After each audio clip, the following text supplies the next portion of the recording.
Hello everyone. To mark the 40th anniversary of the Falklands War, thought I would play a game set in the Falklands using Force on Force, which is a set of rules that I really enjoy. It's been quite a long time since I've actually played a game of Force on Force though. Several years ago now. I put up a series of videos demoing the rules. This isn't going to be a demonstration of the rules as such. I found it quite a challenge to relearn them, I must admit, and this particular scenario is going to have a few more complexities.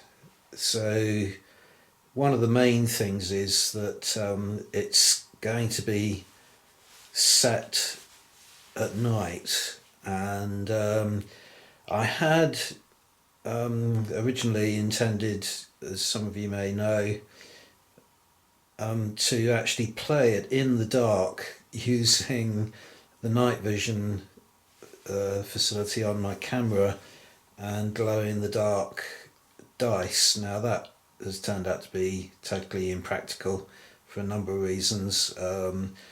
One is that I can't see what I'm doing, obviously, so I have to keep turning the lights on to move figures and so on. But the main things are that it looks terrible. I mean, I'm playing it on this mat, which is quite a nice mat from Tiny Wargames. Using night vision, all the detail on the mat just disappears completely. So the kind of colour is literally drained out of it, and all the sort of fake relief on it just disappears. So it looks like a plain surface again. And most importantly, you need a lot of dice of variety of types in this game, and although I now have a lot of glow in the dark dice, I still don't have enough. And to make things worse as well, the in the dark glow in the dark dice all look the same, so there's no way in the dark of distinguishing the rolls of the two sides. So there we go. You're going to have to imagine, and I will try and keep emphasising, that the game is being played during the night, and it does have a lot of effects on the rules, on ranges, obviously, invisibility, etc., etc. And as I say, I've added a few complications in terms of a variety of weapons, and given one of the Argentine units night vision, and I've also added a minefield into it. So I'll give you some shots from around the battlefield as we go. But at the moment, you're looking at hilltop with some Argentines occupying the crest of the hill, and they're going to be attacked by paras from the other end of the table, who are going to try and capture the hill and eliminate all the enemy on the table. So let's just move the camera around, give you a slightly better, or a different view anyway. Okay, now you're looking at the hilltop from a slightly different angle. So there's heavy machine gun here, and a headquarters element, which is 1, 2, 3, 5 figures, and then just off camera, I think, yeah, just to the left there, there's a sort of trench kind of area, and that contains an element or a unit section of 10 Argentine figures. And then downhill from them, there is a group of 9 Buzo Tactico, so they are the sort of special forces of the Argentine army. Now, one of the complications I've added is that it's complicated. Force and Force is fairly complex anyway, and you have lots of different dice for different qualities. So you have a troop quality dice, which can be anything from D6 up to D12. You have a morale dice, which again has got the same range, but can vary from the troop quality. And you have an initiative level for the army, which can be different as well. There's another one as well that I've forgotten at the moment, and also troops' confidence can be different. So that's not the same as the morale. So they can have high confidence or low confidence or just be confident. There's not a dice for that, but it does determine how they will react to various forms of fire and so on. So the Argentine army I have made mainly very poor quality. They've been up on the hill for a considerable amount of time and are cold, wet, hungry. There's another unit there. Yeah, very poor morale, very poor troop quality. Lots of conscripts in there, except that the Buzo Tactico, of course, are much better quality and much higher morale. So they are D10 troop quality, D10 morale. All the other Argentines on the table are only D6 and D6. And that is a massive difference. They are going to be very flaky. There's another unit here. You can just see, I don't know if I can zoom in anymore without it going out of focus, but there's another unit there behind some sandbags. So yeah, very poor quality, and I've done that deliberately. I'm not attempting to make it a balanced game in any way. I'm trying to show, how you can tweak the various attributes to give you a completely different game depending on the attributes that you choose. So I wanted to show how the powers are more uniform. They're all sort of D10 troop quality, D10 morale, and they're going to easily, walk through most of these Argentines on the table. The things that the Argentines have to their advantage is that they are defending. They are behind sandbagged defences as well, which gives them, a lot of protection. The area in front of the middle part of the table, shall we say, here is delineated as a minefield. So these green tokens here are the the extent of the minefield. So it goes right across the table from one side to the other there, and also, where are we? There's a minefield token there. So crossing the line across the table that way, and you can now see there one of the elements of the power that's attacking. So this is the HQ element, and I'll just move the table again to give you move the camera again to give you a different view of the table. Right, here we go. This is another group of paras just on the edge of the minefield, about to enter it. So yeah, the minefield is one of the the advantages that the Argentines have. Basically, the way I'm going to play it is that you'll see how the rules for minefields work, hopefully, as the game goes on. But the paras are approaching in the dark and trying to keep as quiet as they can until they're detected by the Argentines. The Rangers in this game cover the entire table, so they can be shot at as soon as they are detected. In the dark, the optimum range, which is different from the effective range, is halved. So the fire won't be terribly significant until they get within the optimum range of the Argentines. But I'm going to play it that they can't be seen at all, or they can't be detected until they trip one of the mines. So as the groups go over the table, they have to roll for their troop quality, and if they fail, then they trigger a mine and might suffer injuries. But at the same time, that will then allow any Argentines that are in line of sight of them, even though it's dark, they will be able to start firing at them and possibly hit them.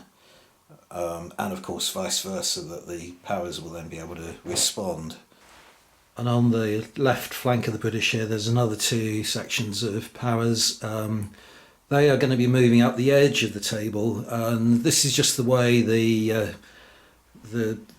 terrain sort of almost set itself out, that there's actually a kind of blind approach to the hill on this side of the table, because much of the edge of the tablecloth can't be seen because of this sort of drop in the terrain. There's sort of quite a steep drop. So although they're still going through a minefield and could alert the Argentines to their presence, they will be able to get quite close to the foot of the hill without actually being seen, being able to be fired on. So this is the approach that they're obviously going to take. And I think that's more or less, I haven't described all the intricacies of the way I've organised the units and that, but we'll do that during the game, but I think that's more or less the setup. So let's start playing. Okay, so the British have initiative in the first turn, so the first thing I'm going to do then is I'm going to, as the initiative player, I can nominate one of the units, or any number of units, to be on Overwatch. So I'm going to put the HQ element of 3 figures on Overwatch, even though the Argentines aren't going to be able to react to the British movement unless a mine is triggered. So I'm going to start by moving this group, and they're going to enter the minefield. So I'm going to get them to move rapidly. So normally 6 inches, so rapid movement is 12. Does mean that they'll suffer more injuries if they trip on a mine, but it will get them across the table a little bit faster. So they have to pass the troop quality. Whatever dice you're rolling, 4 or above is a success, so they're rolling d10s, and they've rolled a 4. I think you can see that. So they can move 12 inches. Okay, so there they are, moving across the minefield, and I'm going to try the same now with the group behind them here. So same thing again, I'll move them rapid movement, rapid pace, and again they need to roll on a d10, and again they rolled a 4, so they will move up as well without alerting the Argentines to the British presence. Okay, same again then with this group here, the third section. They are going to try and advance at rapid rate. So again, they will need a success. And they succeed as well, so this is going well for the British.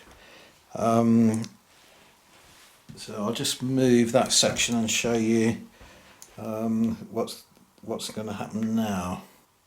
Okay, here we are then. So this is the position of that section of powers, and they are now just within 10 inches of the Buzo Tactico behind the sandbags there. Now, I don't think I mentioned at the beginning, but the optimum range is determined by your troop quality. So if you're D10 quality, your optimum range is 10 inches.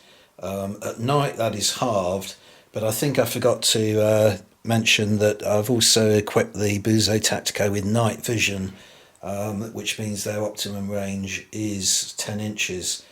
So they can now effectively see the paras approaching, even though they haven't heard them, they haven't set off any mines. So they are going to fire at the paras, and the paras are able to, so they are reacting to the paras' movement. The paras are allowed to move and fire, so they can return fire on the Buzo Tactico, and the Overwatch can also, the Overwatch element can also interrupt the Argentine reaction and fire on them as well. So there's quite a lot of dice rolling to do now, so I'll point the camera at the dice tray and try and describe that to you. Okay, so it's not terrible. I don't think it's terribly good viewing just looking at a dice tray for too long, but unfortunately there is quite a lot to explain here. So the first thing you have to roll for is to see if the Overwatch succeeds in interrupting the Argentine reaction. So you roll troop quality dice, one dice per side, and find out the result of that. So both sides, the British have rolled a 4 and the Argentines a 9. So that means that the Overwatch unit failed. Even though they got a successful roll, they failed the Overwatch reaction, which means they drop off of Overwatch immediately. So their fire and the corresponding Buzo Tactico return fire, if they do want to return fire, will be at the end of this round of fire. So now you have the reaction between the actual section of paras that are crossing the minefield and the Buzo Tactico to see who fires first. And the British have failed completely, and the Buzo Tactico have a 7. So this is going the Buzo Tactico's way. So we have to now go through all those different dice rolls. Okay, now the Buzo Tactico unit consists of 9 figures. So you start off with a firepower of 9 dice, and they're D10 troop quality, so they're 9 D10. They're also within that group. There is a grenade launcher which counts as a support weapon and entitles them to a 10th firepower dice. And I'm going to try and play this game quite quickly rather than my usual slow speed. So I'm not going to constantly keep rechecking the rules, even though I will be making a lot of mistakes and omissions. For the sake of playing it a little bit at a faster pace, I'm going to say, rather than go back to the rules and check, that is all the dice that the Argentines are allowed to throw. So that is 10 dice. Now, you then have to determine the quantity of dice that the British throw in defence, because depending on their troop quality, they're able to take cover, conceal themselves, etc. So you start off with either the firepower of the Argentines or the number of figures in the unit, whichever is the less. 1, 2, 3, 4, 5, 6, 7, 8, 9, 10. So as it happens, there are actually 10 figures in the British unit, so it's the same figure. 10 firepower dice or 10 figures, it doesn't matter. So that's their base defence. Now, you add and subtract from that. Because they made a rapid movement, they lose a dice.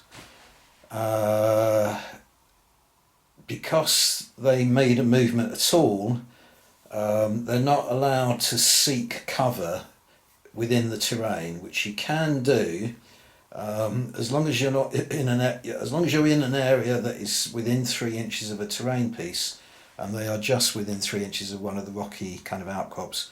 They could claim in cover if they hadn't moved, but they had. So they don't gain a dice for that, but they do gain a dice because they are wearing body armour. So you can see the sort of things that I'm likely to forget, but as far as I can make out, they are going to be rolling 10 dice in defence. So it's 10 against 10. So I'll try and roll all these on camera. Oh, one of them didn't. Oh, yeah, well, I'm going to say that's... I knocked one of them over as I re-rolled, but there we go, it wasn't deliberate. I knocked it to a failure. So now you sort out all the...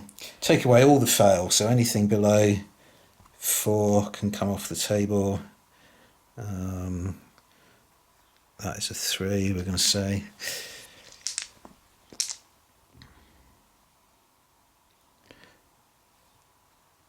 Sorry, a few cocked dice here, but I'm just letting them fall flat, and that one's fallen onto a 2. So there we go. So the Argentines have rolled a 10. Let's put the British ones to one side for a moment. A 10, 2 7s,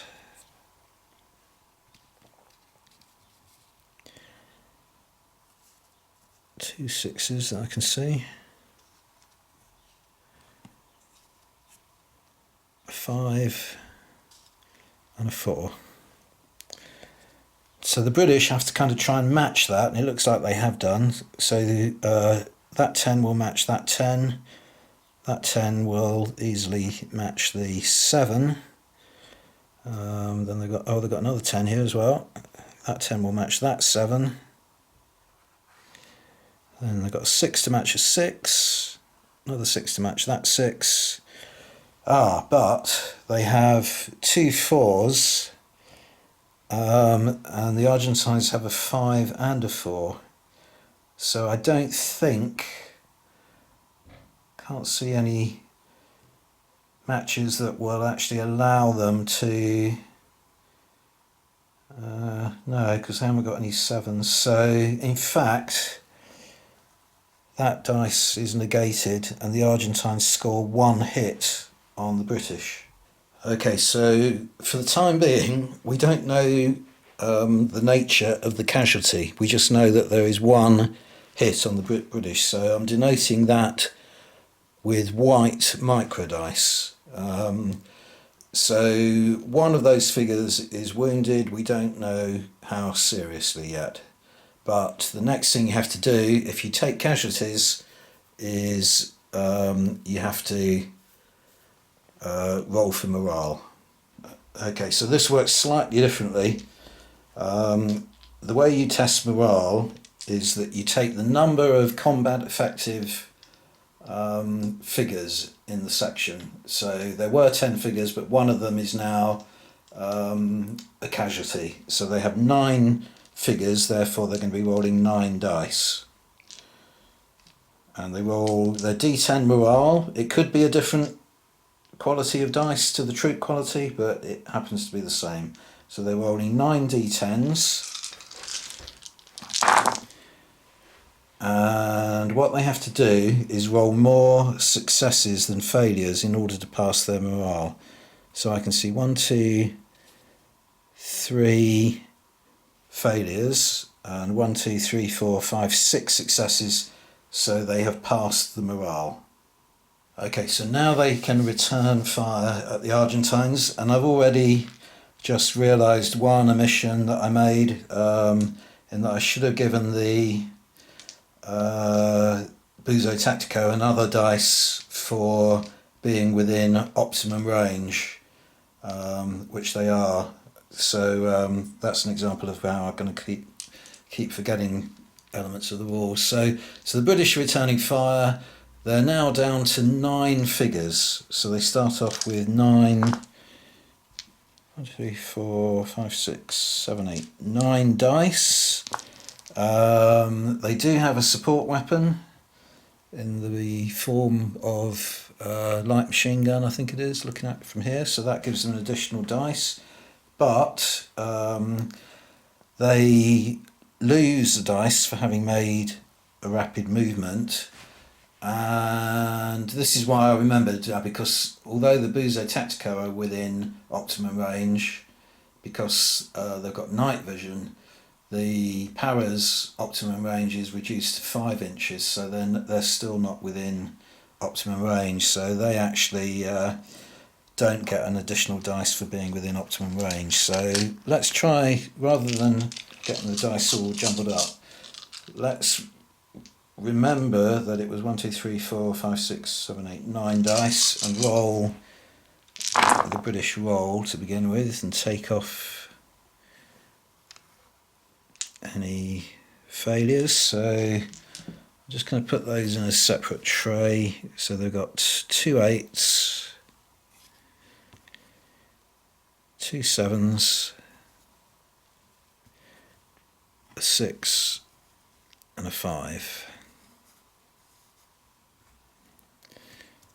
Okay, so the defence of the Buzo Tactico starts off, they're 9 figures and 9 firepower dice, so that will give them, whichever way you do it, is 9. 1, 2, 3, 4, 5, 6, 7, 8, 9. 9, okay, but they do get a lot of additional benefits. They haven't moved, so they can be in cover. It's called in cover. If a unit doesn't move and it's within 3 inches of any type of terrain, they can claim, or cover, they can claim in cover. But they're also behind sandbag defences, which gives them another 2 defence dice. And again, I may have forgotten something, but I think that's everything they're entitled to. So roll these dice, take away any failures.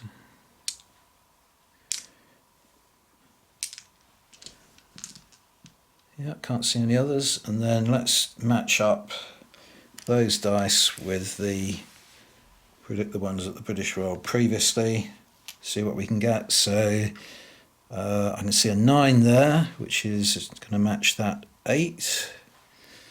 I can see another 9, which is going to match that 8. I can see an 8, which can, oh, there's also a 10 here I haven't seen yet.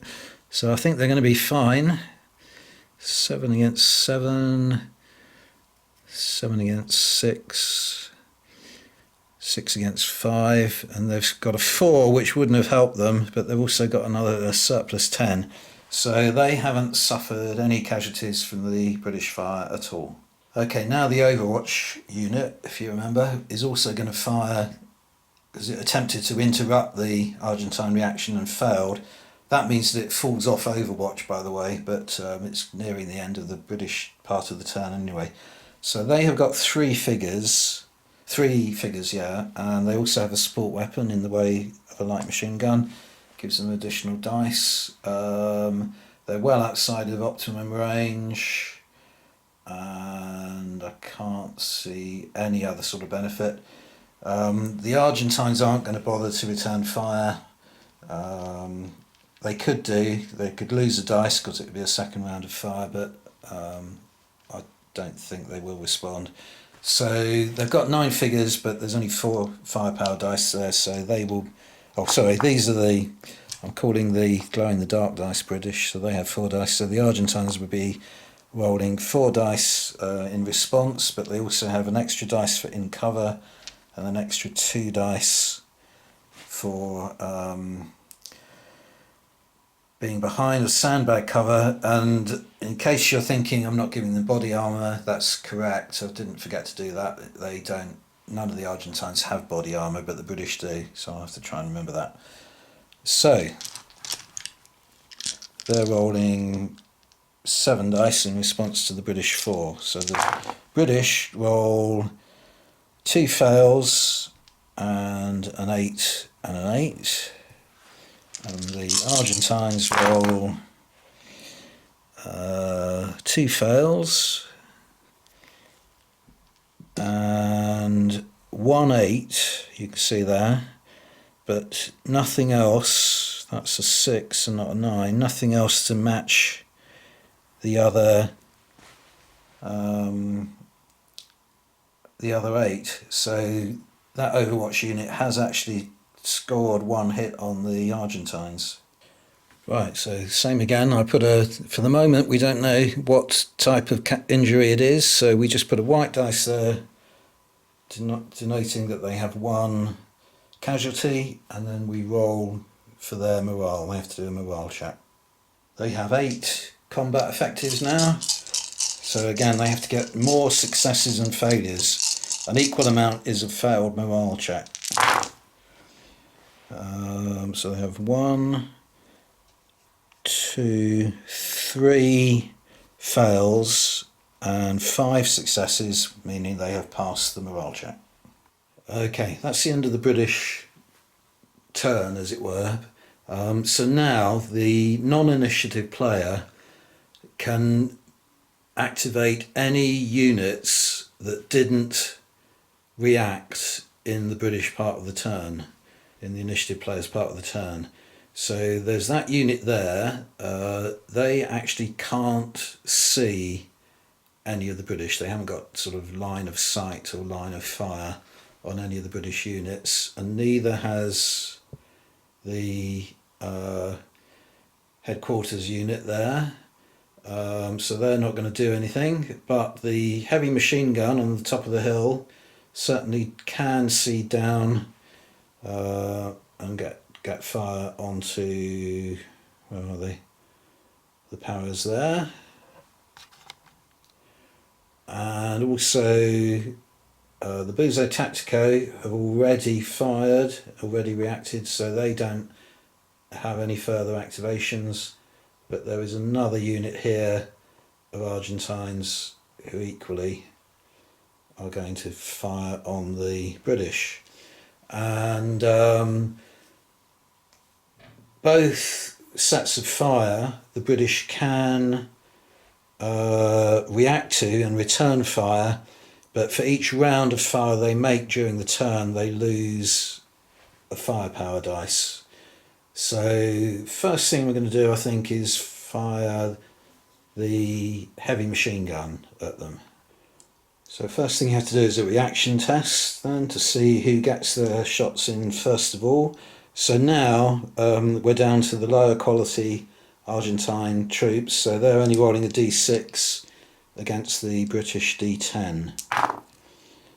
And lo and behold, the Argentines have actually won 6-5. So they will fire first. So the troop quality d6, so we're using d6s. There are 2 figures in the unit, that gives them 2 dice, but the heavy machine gun allows them to roll an additional 3 dice. Now, again, one of the complications I've added, or things I'm going to have to remember, is that if you're fired on by a weapon that gives you three dice or more additional firepower, then it's an intimidating weapon, and it causes the it forces the opponent to roll a morale check before they've even taken casualties, to roll a morale check. But again, I'm not going to have to remember that rule in this game because I've given the British high confidence. So they will only roll with weapons of 4 dice or more, and there aren't any on the table.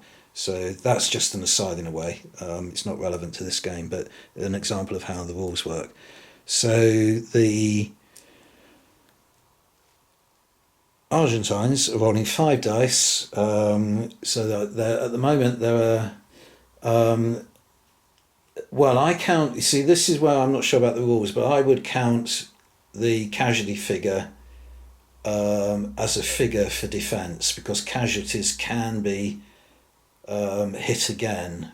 So I would say there are, for this purposes of this calculation, there are 10 figures in that unit, but the number of firepower dice is less. So the British in defence are going to roll 5 dice.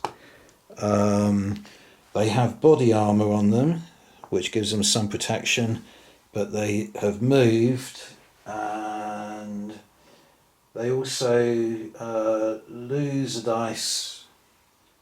I believe they do. Yeah, I'm going to say they do.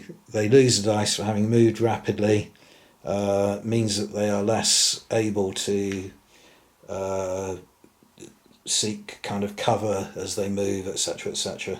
Again, I might be wrong on that, but as I say, I'm not going to keep referring back to the rules. I think that's. I think I'm correct in that. So it's 5 dice against 5 dice. I'll risk rolling them all together this time. So there's one failure there from the Argentines, but they have scored 6, 5, 4 and 4.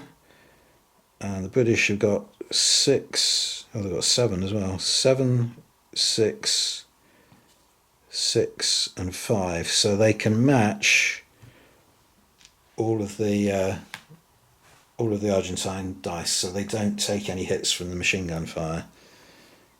And in return, they're going to fire at the machine gun. So they start off with 9 effectives. That gives them 9 dice.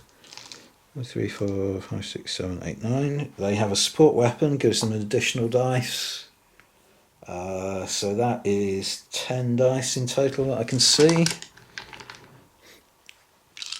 I'll roll those first of all. Put the successes to one side.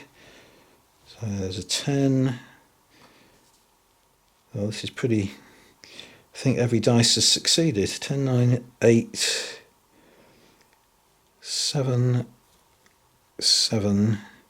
Yeah, this is going to be pretty damaging. There's a 9 there as well. Another 9. And another 9. Oh, gosh. This is almost certainly going to wipe the machine gun out. Right, so the defence dice for the Argentines, they're 2 figures, so they get 2 dice. They're behind sandbags, so they get another 2 dice, and they get a dice for being in cover as well because they haven't moved. Now, that is everything, and there's no way. There are 1, 2, 3, 4, 5, 6, 7 dice over 6. So even if they had 5 sixes, they wouldn't be able to survive that firepower. Yeah, you know what I didn't do as well, but I don't think it's going to make any difference. I didn't take a dice away from the British for having fired a round already, but in this case, that roll is so overwhelming it's not going to matter. So, I'll show you what happens now. Okay, so even though the Argentines took all those hits, and even though the casualty can be hit again, in a single round of fire like that, there's no such thing as excess casualties. So both of those figures in that unit have been hit, so I'm going to put a dice with 2 there, but you don't put a dice with 7 or something like that. There's excess casualties in a single round of fire like that are ignored. So they end up with, but it means that they are wiped out effectively. So had it been the other way round and the British had fired first, they wouldn't have had any combat effectives in that unit and therefore wouldn't have been able to return fire on the British. Okay, next up then we're going to do an exchange of fire between these Argentines and the same unit of powers that's doing so well in the middle of the minefield there. Same thing again then, so it's a D6 versus a D10 to do a reaction test. The Overwatch unit fell off of Overwatch, otherwise that could get involved in this as well, but because it fell off Overwatch it can't, so it's just this reaction test. And 2 failures, so you don't go by which is the highest of the failures. So the Argentines rolled 2 and the British only rolled 1. Both sides failed, which means the initiative side win the reaction test, so the British are going to fire first. Okay, so the British have 9 combat effectives. 5, 6, 7, 8, 9 gives them 9 dice. They get 1 more for their support weapon, but they lose 1 for rapid movement, and they lose 2 because they've previously fired 2 rounds of ammunition of fire. So they end up with 1, 2, 3, 4, 5, 6, 7 defense, 7 firepower dice. So that means there are 10 figures in the Argentine unit, so they will only get 7, which is the lesser number of defense dice. But again, they are in cover because they haven't moved, and they are behind solid cover, behind sandbags, so they get an extra 2 dice for that. They're not wearing body armour, so they've got 10 dice. But you can see the difference the dice quality make, in that any roll above 6 can't be saved. So the British, again, roll very well. They rolled a 9, a 7, a 6, another 6, and 2 5s. So there are 2 dice there already that the Argentines can't save. And the Argentine defence, oh, terrible, lots of 1s and 2s.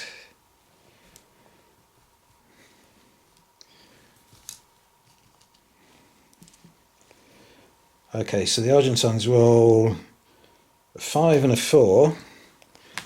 Now that is particularly upsetting for them, because the 5 can match one of the 5s, but the 4 can't match anything. So even though it was a successful roll, it's of no use to them. So they have been hit 1, 2, 3, 4, 5 times. Okay, so they have to roll for morale, which, by the way, the heavy machine gun didn't roll for morale. That wasn't a mistake, because they have no combat effective figures. They have no dice to roll, so they automatically fail their morale check and are pinned.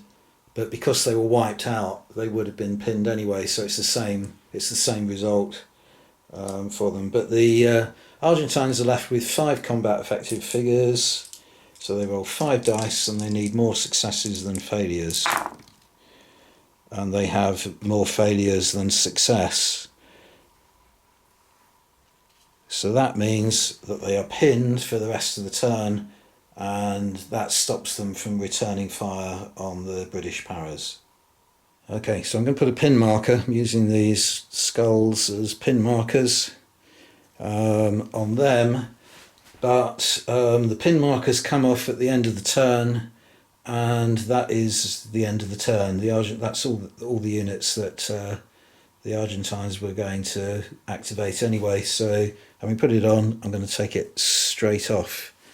And now we're on to the next turn, and the first thing you have to do is roll to see who has initiative in the next turn.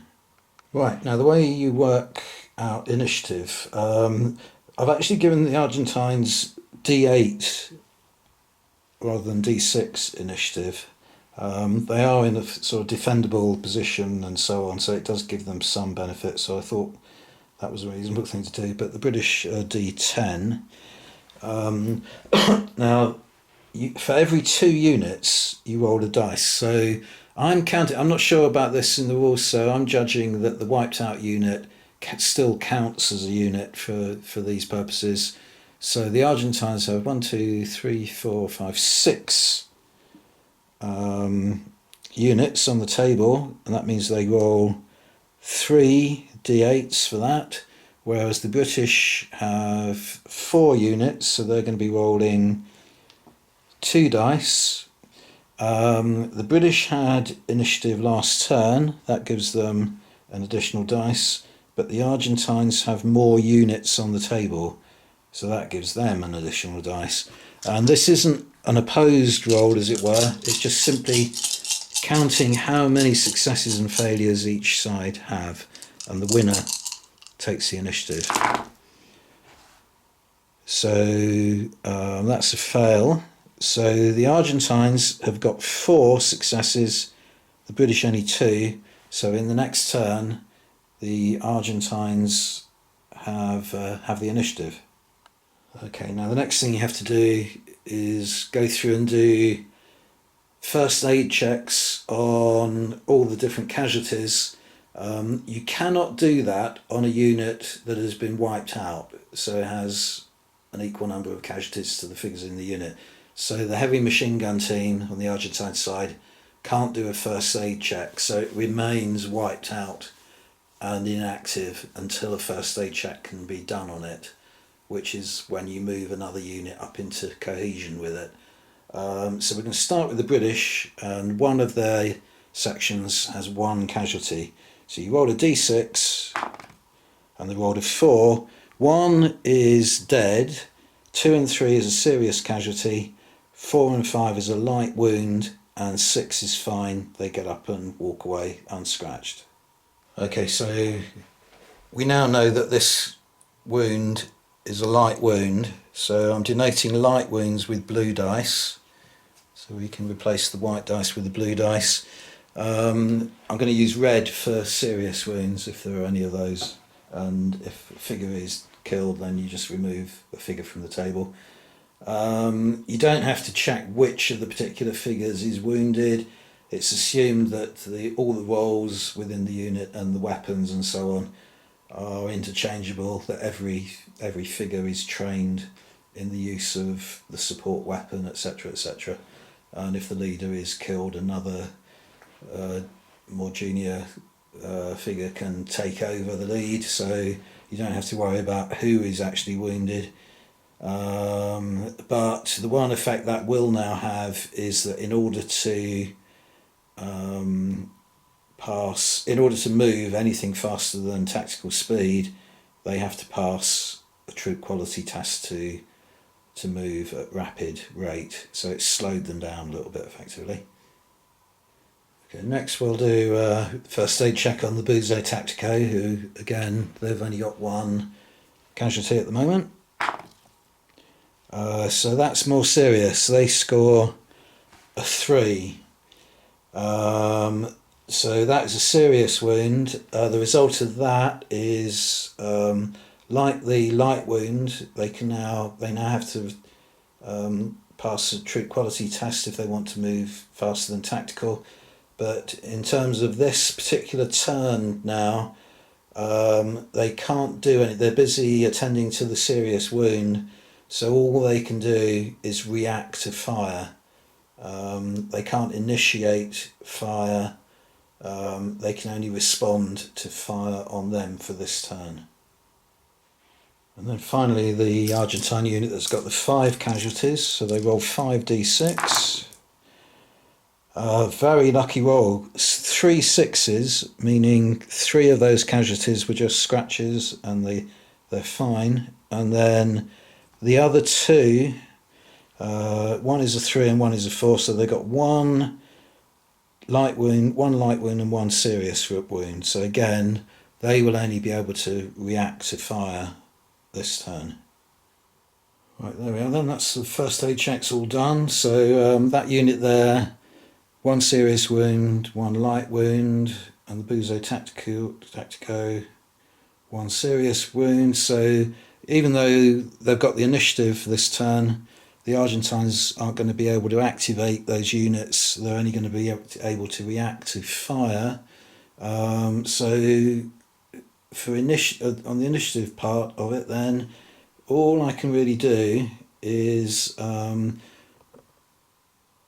begin with, is move this headquarters unit here up into cohesion with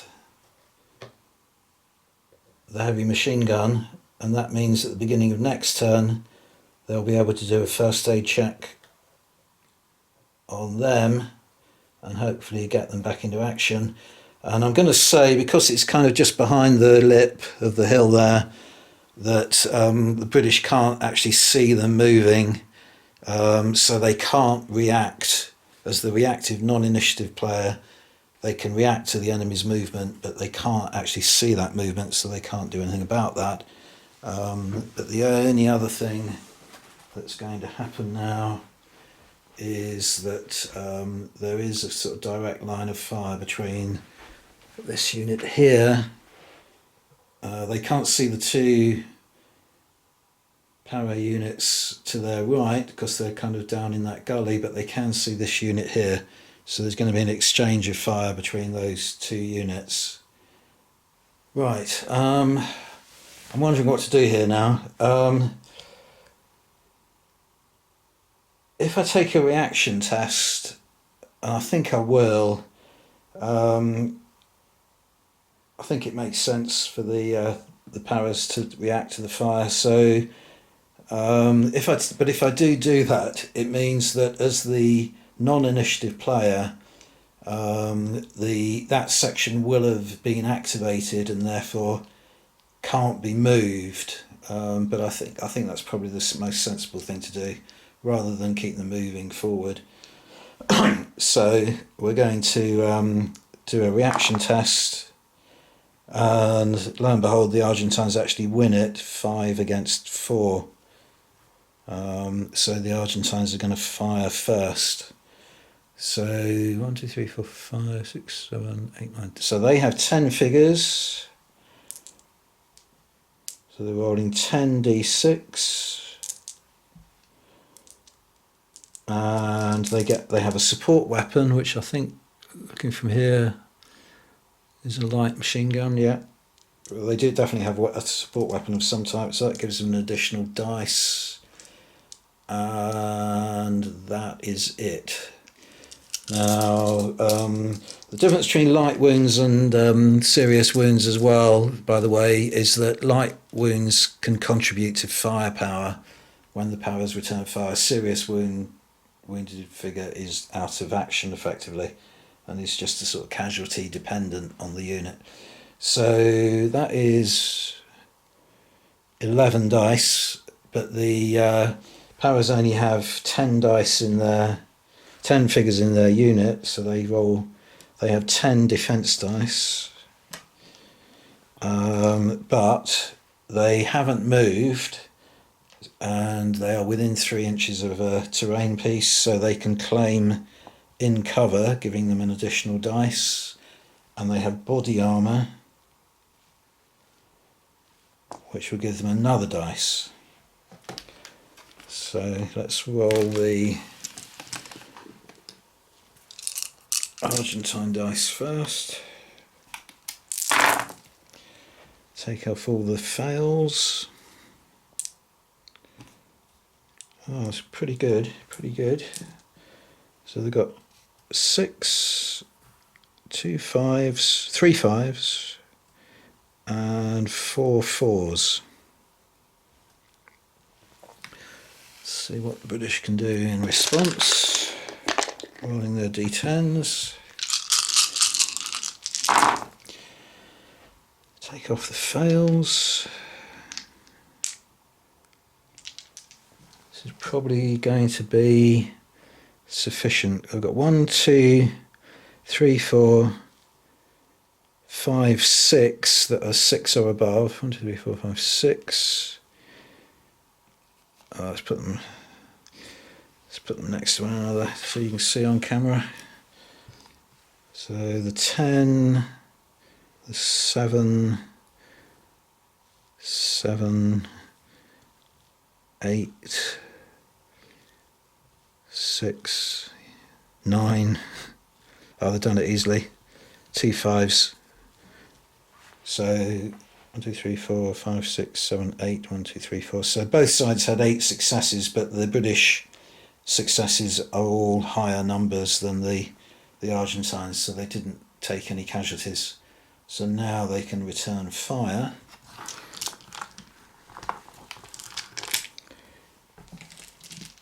So that lightly wounded figure can contribute to the firepower, so they're back to 10 combat effective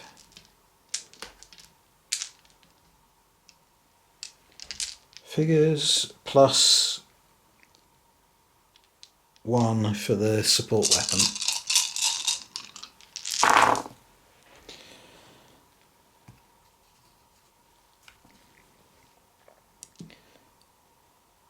So they have got, oh sorry, that was a 700, just knock that over. A 10, 8, 7, 7, 7, 5 and 3 4s. Okay, so they had 11 firepower, but there's only 10 figures in the Argentine unit, so the Argentines start off with 10 defense dice, but as usual they're behind sandbags, gives them 2 more, and in cover because they haven't moved, so they're rolling 11 dice. I don't think did I give the British dice for body armour? Doesn't matter because they didn't suffer an injury, but I think I forgot to do that. Argentines don't have body armour. Right, let's see what we can do here. So the Argentines can't hope to beat any of those 5, but they might be able to match their dice against the bottom 4 there.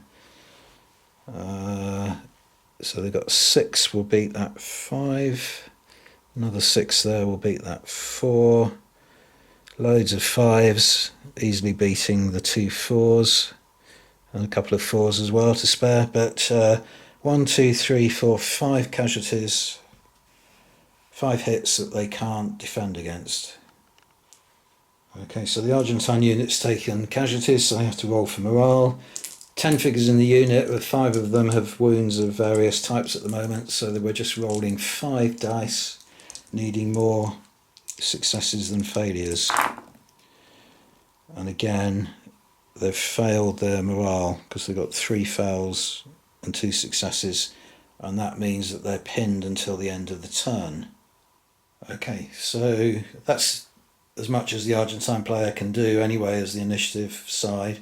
So it's now over to the British to move or activate any unit that hasn't done so already. So they can't do anything with the paras in the middle of the minefield, except that I do need to remember to roll, because they start the turn in the minefield, so they need to roll to make sure they haven't triggered a mine. I'm going to move both of these units here forward at rapid rate, and again they need to roll for being in the minefield, and the headquarters unit hasn't actually moved yet, so it's not in the minefield, and I don't think I'm going to initiate a round of fire because the only unit they can see is the Buzo Tactico, which could react to the fire on them, and they sort of outgun the 3-figure headquarters section, so they're likely to take more casualties than they inflict. So basically I've got to roll for the minefields and move these 2 units. Okay, first of all, the paras that are out on their own there in the minefield, so they have failed, so they are going to be potentially injured by the minefield. Now the minefield works by you roll 3d8 because it's only it's a light minefield, lightly mined. So in other words, they're only sort of small anti-personnel mines, and they're very thinly spread.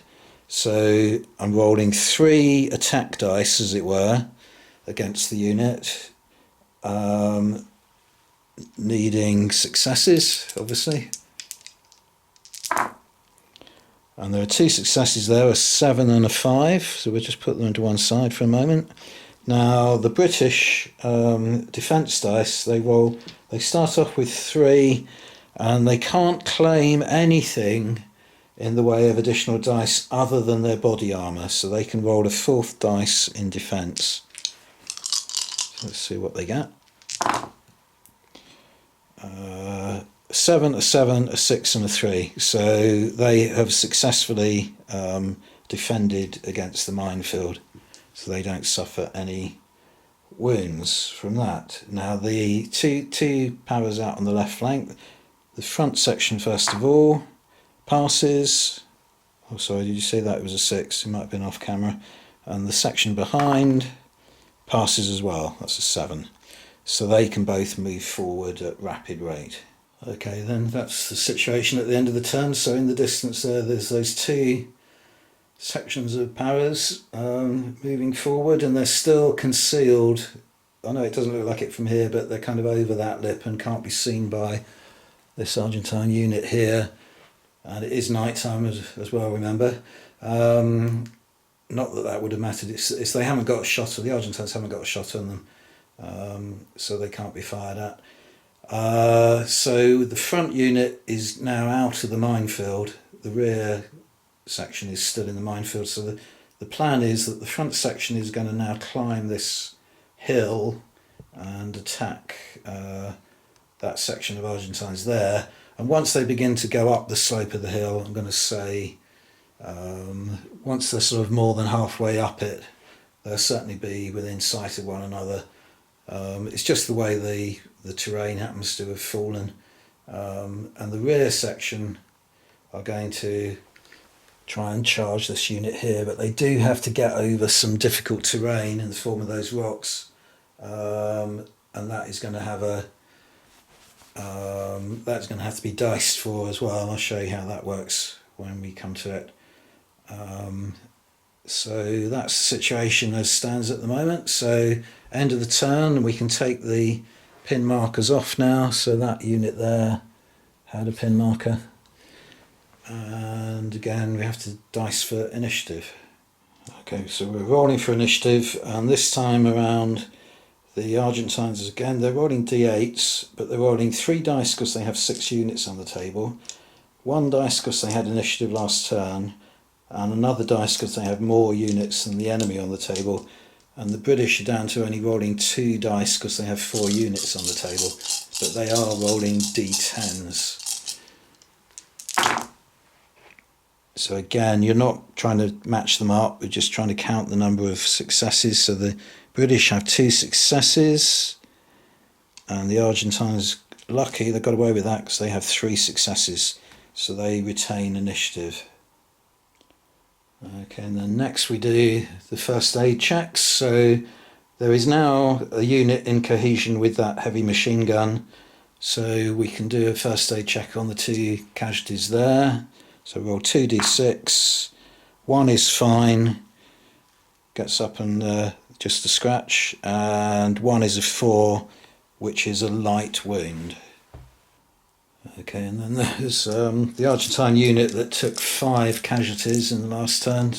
So we're rolling 5d6, 1 of them is fine, 2 are dead, and there is a light wound and a serious wound. So I'm going to remove 2 figures, but if there hadn't been that serious wound, then you would have rolled for morale, and if they failed the morale, then they would have been only able to react to fire this turn.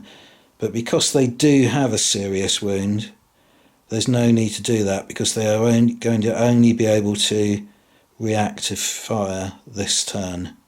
So they essentially they lose 2 figures, have 1 light wound and 1 serious wound.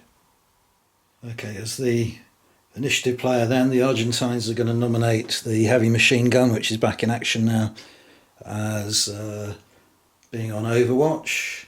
And the first thing they're going to do is activate the Buzo Tactico, who are Now back in action, and they are going to fire on the paras, and the paras are going to fire back, meaning that there is an overwatch reaction test to take and a reaction test between the Buzo Tactico and the paras there. Okay, so we do the overwatch reaction test first. So Argentine's a D6, paras a D10, and both fail, but the overwatch, because the overwatch is the initiative side, I think I've got this right, they definitely win the reaction test even though they rolled a lower number, but I think that means they have passed the test rather than failed the test, therefore they haven't dropped off of overwatch. That's how I'm going to interpret the rules anyway. So the overwatch fire will happen first. Now the next thing, I think we have to roll for the reaction test between the Buzo Tactico and the paras as well, and the paras won that one. So basically it's overwatch fire on the paras. The paras can return fire, and then there's an exchange of fire between the Buzo Tactico and the paras, in which the paras get to fire first. Right, so starting with the fire from the heavy machine gun, which is on overwatch. So there are 2 figures in the unit. The lightly wounded one still contributes a firepower dice, and then they're firing heavy machine gun, which gives them 3 additional dice. That means that that firepower is less than the number of figures in the paras section. So the paras start off with 5 firepower dice. They're wearing body armour and they haven't moved, so they can claim in cover.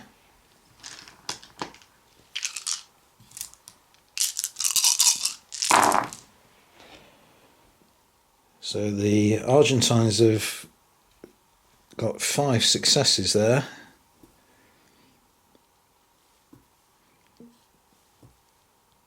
And the paras got 1 failure. So I think they're going to get away with this, but let's just see. Bring them up again. So they've got a 7, which will counter the 6. They've got a 6, which will counter the other 6. They've got a 5, and they've got a 5, and they've got a 4, and another 4 to spare. So they've survived the heavy machine gun fire. Now they're going to return fire on the heavy machine gun, which they're allowed to do. It will just diminish the number of firepower dice they have against the Buzo Tactico. So there are 10 figures in the unit, 1 of which is lightly wounded, so he can contribute to the firepower. 1, 2, 3, 4, 5, 6, 7, 8, 9, 10. 10 figures in the unit. They have a support weapon, and that's it. So they're rolling 11 dice. The heavy machine gun only has 2 figures, so that's definitely fewer than 11. And they're behind sandbags and they haven't moved, so they can claim in cover. So they'll be rolling 5 defence dice. Let's roll the British dice first of all. Take away all the failures, of which there's only 2 by the look of it. Okay, so this is going to probably wipe out that heavy machine gun, but now they've got the other unit that can do the first aid check on them, but it is going to effectively wipe them out for this turn. Yeah, there's no point in rolling the 5 dice because there are 6 dice over 6 there, so it definitely wipes out the heavy machine gun. Well, I just want to show you something that can be a little bit convoluted, and it sort of demonstrates my point that these rules are a little bit difficult to get your head around sometimes. But you don't count excess casualties. So I put a white dice there for the time being, with 2 on it because there are only 2 figures in the unit. Had the machine gun rolled its defence dice, and there was no point in this particular case, but there would have been had that wound been a serious wound rather than a light wound, for 2 reasons. One is that serious casualties don't contribute to defence dice, so they would only have rolled for 1 figure. Sorry, so I got that calculation wrong a moment ago. They wouldn't have rolled for both figures. Oh no, I did get it right, but had it been red, I would have got it wrong. But the other thing is that if there were a serious casualty in that unit, then you will need to check if one of the injuries, if there is only one, had been on in the casualty check. This is when you do the first aid check next turn, whether one of the next injuries would have been on the seriously wounded guy as well. And the way you do that is when you roll the defence dice. So in other words, I would have been rolling 4 defence dice. Had there been more fails than successes, then... Is that right? I'm doing what I said I wouldn't do now. Looking at the... Yeah, if they roll more scores of 3 or less than successes, then that one of the injuries would have been on the serious casualty. That's not happening in this case, but I just thought I would show you how the rules can become a little bit, until you've got your head around them, they can be a little bit difficult to interpret.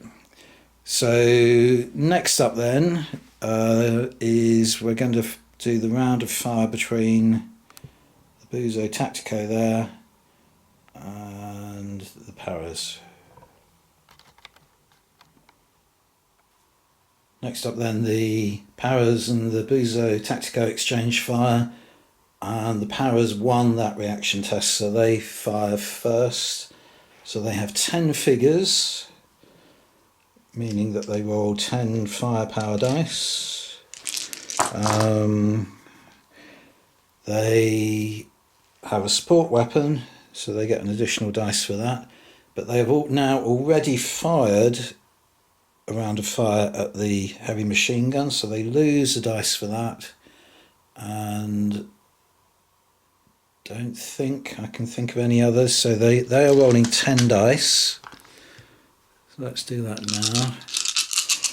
Put the successes to one side. So that's a fail, 3, there's fails. So they've rolled a 10, 8, 7, 2 6s, and a 4. Okay, so they were rolling 10 firepower dice, but there are only 9 figures in the Buzo Tactico, one of which is seriously wounded. So I did read a moment ago, didn't I, that the serious casualty doesn't contribute to defence dice. So they've only got 8 defence. They are only rolling 8 defence dice, but they are D10s. So 1, 2, 3, 4, 5, 6, 7, 3, 4, 5, 6, 7, 8, 8. Excuse me. They get 2 extra for being behind sandbags and 1 extra one for not having moved and therefore being in cover. So they're kind of taking advantage of the cover as well as being behind it.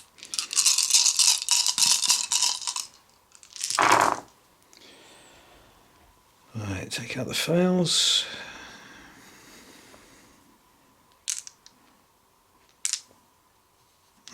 Quite a few fails. So they're definitely going to take casualties. Right, so let's match them up with the British there. So they rolled a 10, which will match that 10. They've got a 9, which will match that 8. They've got an 8, which will match that 7. And a 4, which will match that 4, but that leaves 2 unmatched, which means they take 2 casualties. Okay, so the unit now needs to roll for morale. There were 9 figures to begin with. 1 is seriously wounded and 2 are now wounded, and we don't know what type of wounds they are. So that means there are only 6 combat effectives there. So we roll 6 dice, d10s again for their morale. And they need more successes than failures, and they are all successes. So they have passed their morale check, and now they can return fire on the British. So they start off with their 6 dice for the combat effectives, and they have 1 support weapon, grenade launcher, and that's it. So they're rolling 7 dice.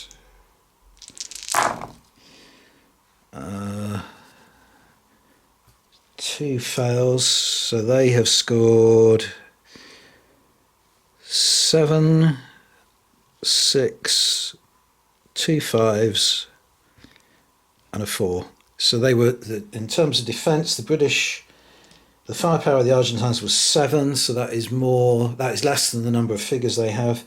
So the British start off with 7 defence dice. They have body armour, giving them 8. They haven't moved, so they're in cover, giving them 9. And again, apologies if I've forgotten anything, but I think that's right. So they're rolling 9 defence dice. I've done pretty well. 3 and a 2 are failures. So again, let's match those against what the Argentines rolled. So there's an 8 there that will counter that 7. Another 8 that will counter that 6. A 7 will counter that 5. Another 7 will counter that 5. And a 6 will counter that 4. And they've still got 2 dice left over. So they didn't suffer any casualties from all those different rounds of fire. Okay, I have to admit now I'm beginning to lose track a little bit of the sequence of events, but I think, forgive me if I'm wrong, but this is how I'm going to play it. I think that unit there took its serious casualty in the first aid check at the beginning of this turn, which means they can only react to fire. So even though they're the initiative side, they can't fire on the enemy. They can only react to fire on themselves. I think that's right. There's the Buzo Tactico with the 2 casualties that they've just taken. But this unit here, that serious wound, the red dice there, was the previous turn, so they can initiate a round of fire onto the powers there. So you do a reaction test first of all, so it's a d6 for the Argentines and d10 for the British. British win with a success, and the Argentines had a failure. So the British are going to fire first again.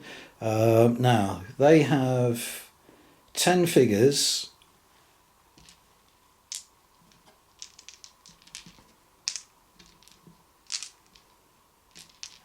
So 10 dice, plus an additional 1 for the support weapon, but they have now fired 2 rounds of fire, so they lose 2 dice for that.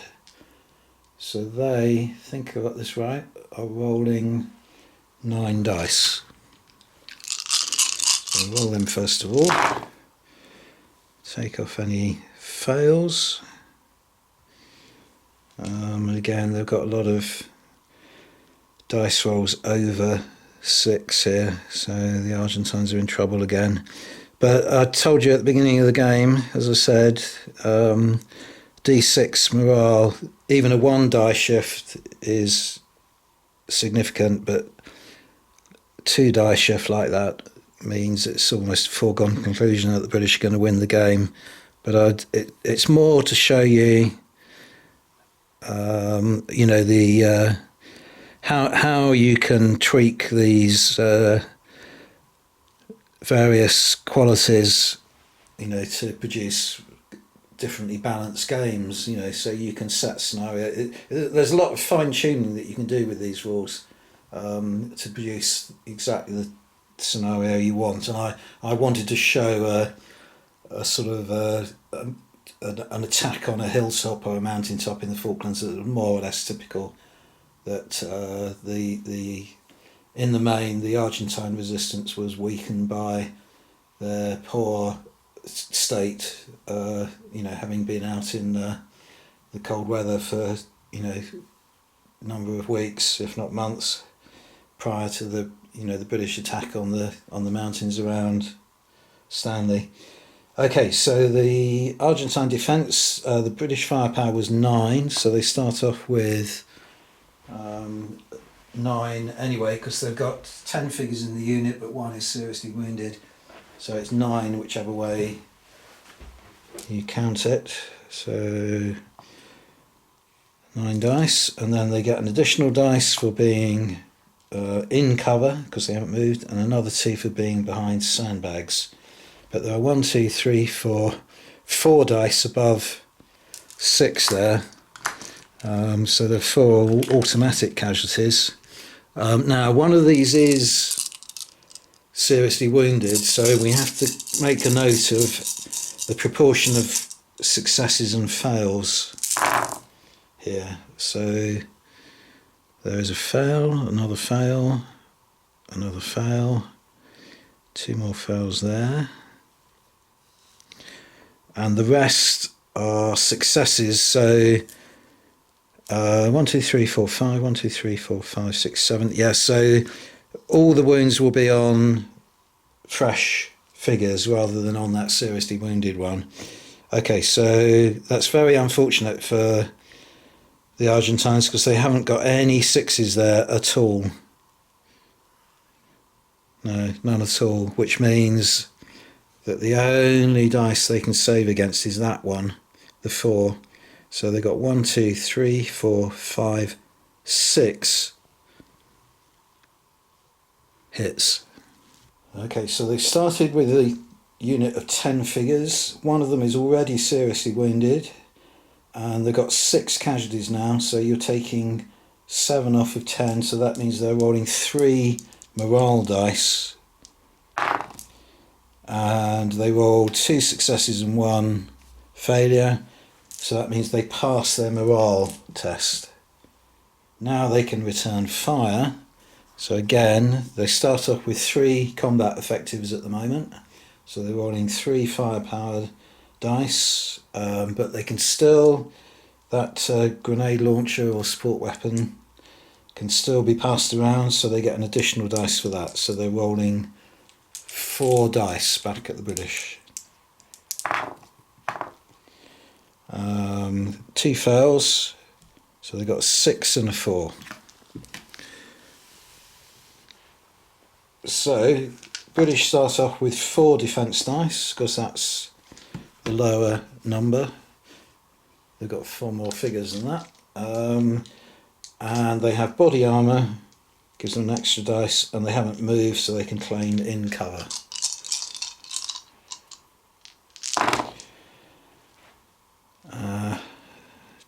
Three failures, so 9, 8 and 6 are all going to either beat or match the two that the Argentines rolled, so they don't take any casualties.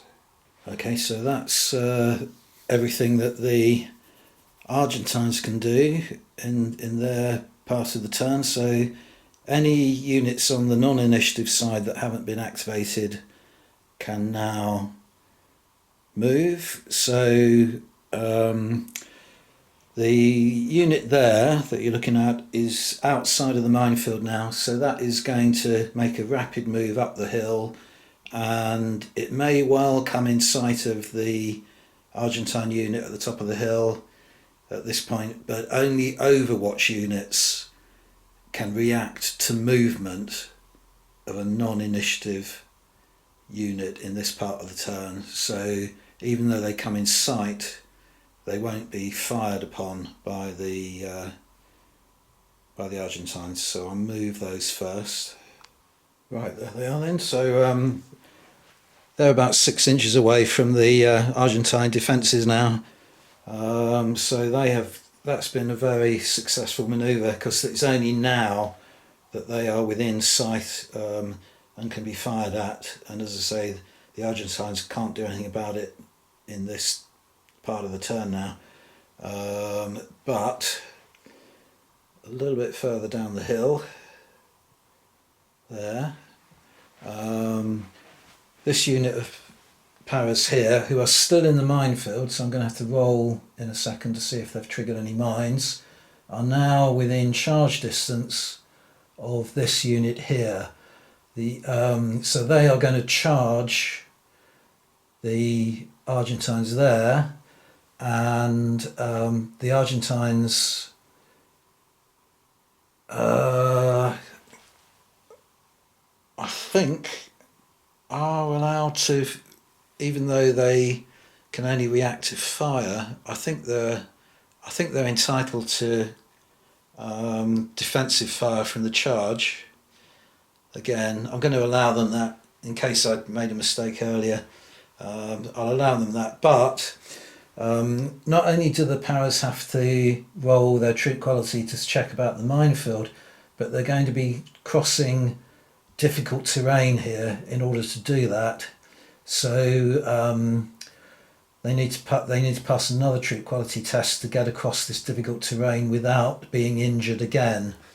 It's one of the things I like about these rules, that the difficult terrain kind of inflicts injury on you, rather than making it impossible to cross, or crossing at a slower rate.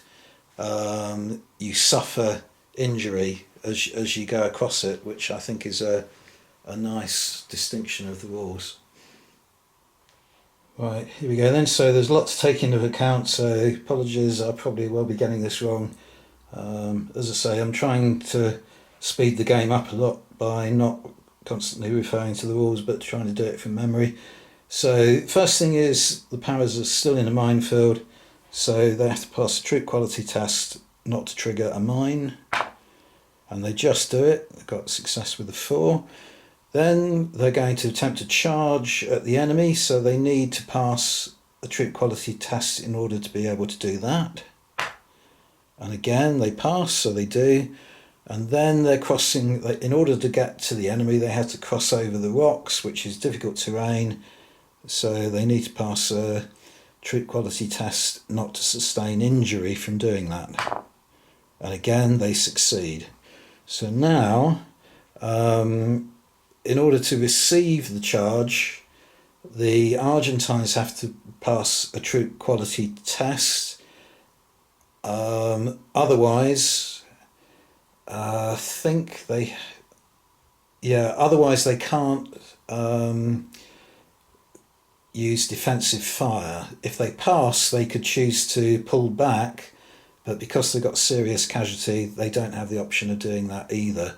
So if they pass troop quality test, then they can fire at the enemy as they charge in, and they fail.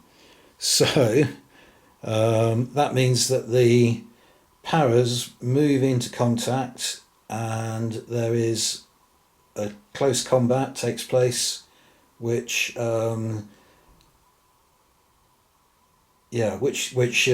on until one side or the other surrenders.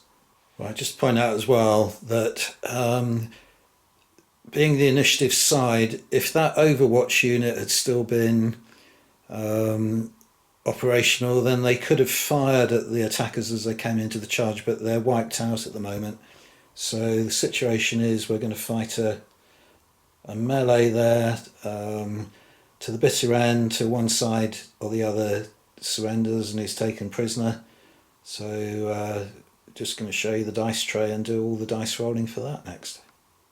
Okay, this is similar but slightly different from an exchange of fire. So 2, 3, 4, 5, 6, 7, 8, 9, 10. So the paras start off with the first assault, as it were. So they have 10 figures, so they have 10 attack dice. You now don't count the support weapon, but something I have been forgetting to do with the other rounds of fire is that the leader has got a submachine gun. So in all those previous exchanges of fire, I should have been rolling a d6 for that. So again, that's given the British a slight advantage. But in close combat, etc., the instead of rolling 1d6, the chap with the submachine gun rolls 2d6. So I've got, what's that then? 10 dice, 9 d10s, 1, 2, 3, 4, 5, 6, 7, 8, 9 d10s, and 2 d6s. Both the d6s are fails, and there's a fail there and a fail there. So the British have got 2 10s, 2 9s, an 8, a 5, an 8, a 5, and a 4. Okay, so the Argentines have got 9 figures because one of them is seriously wounded, so they're down to 9 defence dice.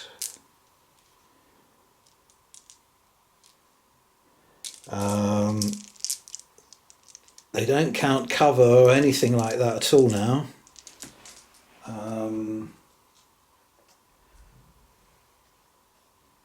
Don't think they get any. Or if they had body armour, they could have claimed that. Nothing else. So they're rolling 9 dice, trying to counter. And I can already see that there are 5 automatic hits on them because the dice number's above 6. But anyway, let's see what happens. Oh, pretty awful. So they've got a 5, a 5 and a 4. That means that 5 can counter that 5, and the 5 and the 4 can match that. So they've got 1, 2, 3, 4, 5 hits on them. Okay, and another mistake I just spotted is that they had lost 2 figures as casualties, so they shouldn't have been entitled to so many defence dice anyway. So the result would probably have been worse for them still. But anyway, they are now down to, they've got 5 casualties from that close combat. They've got 1 seriously wounded. So only 8 figures in the unit, so which means that they've got 2 figures left who are now going to need to roll for morale. So both of these rolls need to be 4 or above, and they're both below 2 and 3. Now in close combat, the difference between this and a firefight is that when they become pinned, which they now are, then they drop a die shift in morale. So they've gone down from a D6 to nothing because there aren't any D4s in this game, and that means that they have surrendered to the enemy. So they've been, whoever's left there has been taken prisoner, and Paras have got their first sort of significant win because they've taken that unit out of the combat. Okay, so it's now still the British part of the turn. This unit here can't do anything because they did activate in the initiative part of the turn, but they do have to roll because they're in a minefield. And I'm also now going to move this unit forward, and again the movement can't be interrupted by the enemy because only an Overwatch unit could do that, and the Overwatch unit is wiped out at the moment. So they're going to make a rapid movement forward, but again they will also have to roll because they will be entering the minefield. So the unit that isn't moving, first of all, get a success, and then the headquarters unit get a fail. So have to work out how many casualties they take from triggering a mine. So the minefield inflicts 3d8, and I think before I forgot as well to say, because the mines are it's thinly mined as well as light mines, you subtract 1 from the die roll. I think I forgot that earlier. So there's an 8, 3 and a 4, so the 3 fails automatically. The 4 is reduced down to 3, so that fails, and the 8 is reduced to 7. So I'll put that to one side for a moment. So there was 3 firepower dice effectively and 3 figures, so the British roll 3 defence, but they can claim their body armour, but they lose it again, that extra dice, because they made a rapid movement. So they're rolling 3 defence dice. And they've got to be at 7, and they do. They've got 7 there, so that matches it, so they get away with that. Okay, so on to the next turn then. So first thing we have to do is to roll for initiative again. Right, so the Argentines have now lost the unit, but they still have 5 units on the table in various conditions. So that means they are only given 2 initiative dice because it's rounded down for each 2 units they have. They did have initiative last turn, and they still have 1 more unit than the British, so they get 4 dice to roll, whereas the British only get 2 because they have 2 it's 1 dice per 2 units, so they have 4 units on the table. And the British have 2 successes, and the Argentines have 2 successes. They're not matched off, it's just the number of successes, but unfortunately for the British, if it's a draw, then it's the side that had initiative that retains initiative. So the initiative still remains with the Argentines.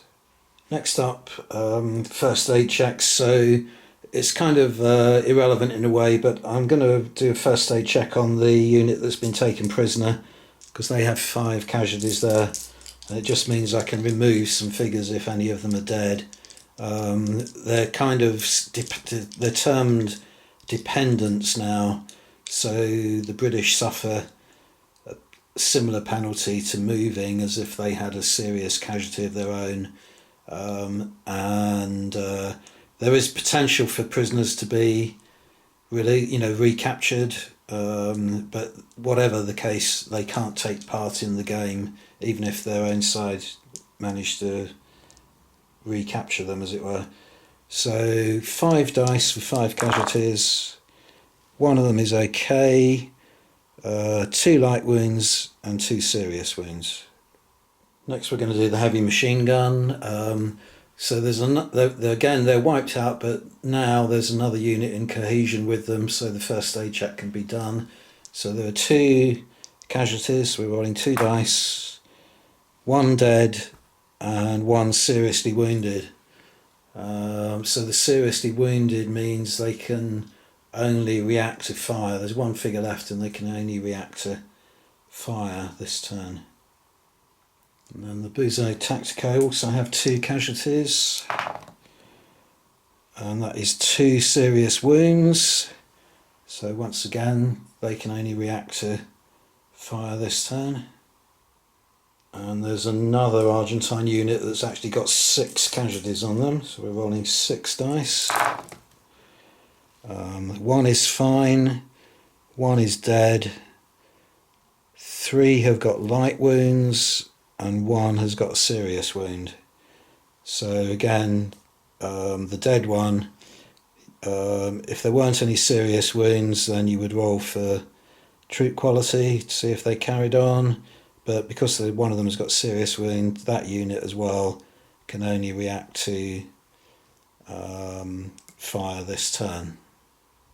Okay, so Argentines have the initiative, but as anticipated by the way I'd weighted the troop quality dice and so on, they're in a pretty sorry state now. So they could put a unit on Overwatch, but the only really suitable unit would be the heavy machine gun there, which is only able to react to fire this turn, so can't be put on Overwatch. There's a unit down there been taken captive, and the Buzo Tactico and the unit just off the screen there are both, again, have seriously wounded members of the teams and can only react to fire. So the only really, there's the HQ unit, which I maybe should do something with, but I'm not going to. I'm thinking that they might be able to move forward into that position and fire down on the enemy. But this unit here can fire at these paras as they come up the hill now. So it's still, because it's night time, remember, it's still outside of their optimum range, but they can fire on the paras, and the paras will return fire against them.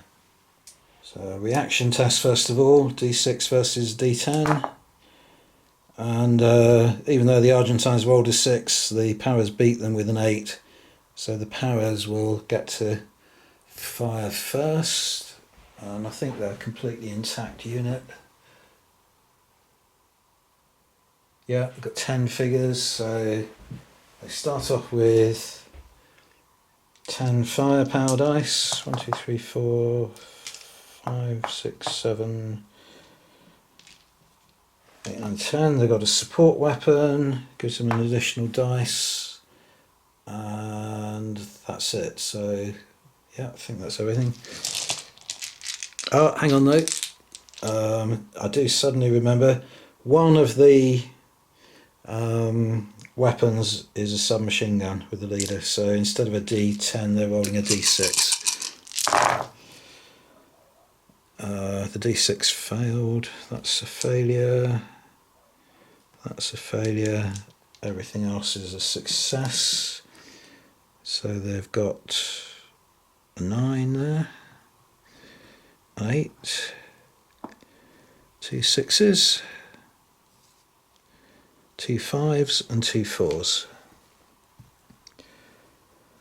Right, so that was 11 dice, wasn't it? And there's only 10 Argentine figures, so the Argentine defence dice start off with 10 dice. 6, 7, 8, 9, 10. But they haven't moved, so they are in cover, and also they are behind defences, so they get +2 for solid cover as well.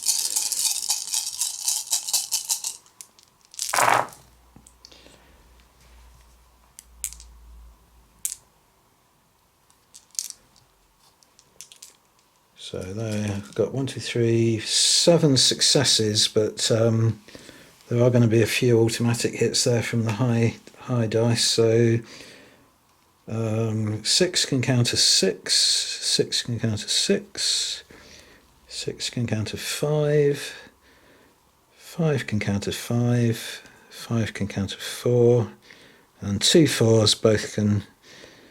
Only need 1 to match that, but there's a 9 and an 8 there, so they take 2 casualties. Okay, so started off with 10 figures, down to 8 at the moment, so they have to test for morale by rolling 8d6, and they've got 3 successes, but they have 5 failures. Now that means they're pinned. Unlike in the close combat though, which we saw a while back, their morale doesn't drop down, so they're still in the fight, but they are pinned at the moment, and also their troop quality drops below D6 until they become unpinned. Now they become unpinned at the end of the turn, but there's no such thing as a dice below D6 in this game, so it means they cannot now fire back, and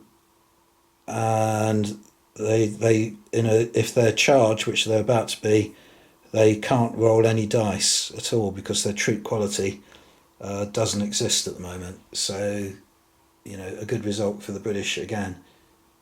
Right, so that's the end of the Argentine part of the turn. So now it's over to the non-initiative player, the British, to activate any units that haven't activated so far, and that is that is all of them except for these guys who now can't move because they have fired.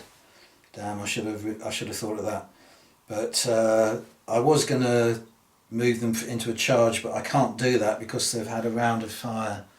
So it's going to have to be next turn, which means that by then these guys will have lost their pins. So the Argentines have kind of got away with that slightly, but they're still in a pretty precarious position.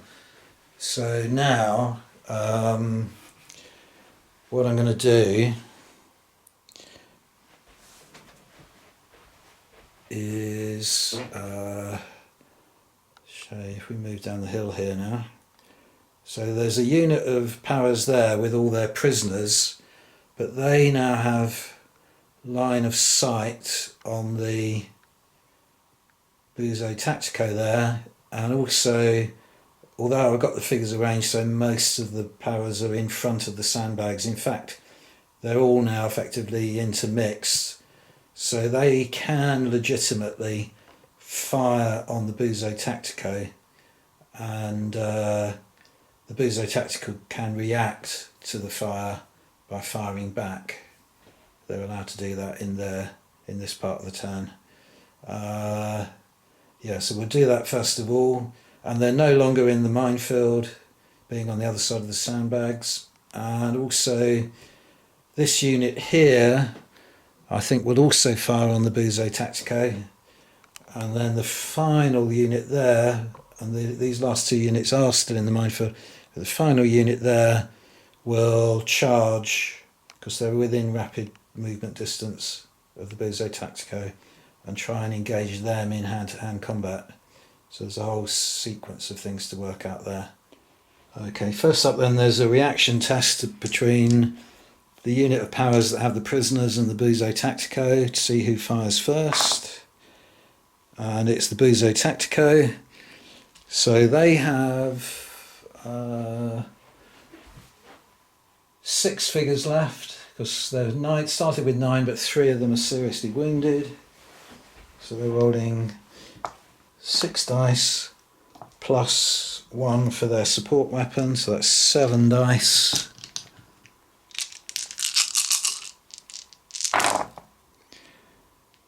And pretty terrible roll.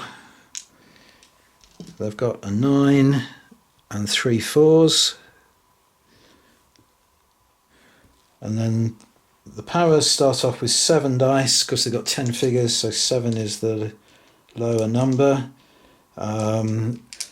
They haven't moved this turn, so they can claim in cover, but they're no longer behind. They're not behind cover because they're both on the same side of the sandbags now, so they don't have any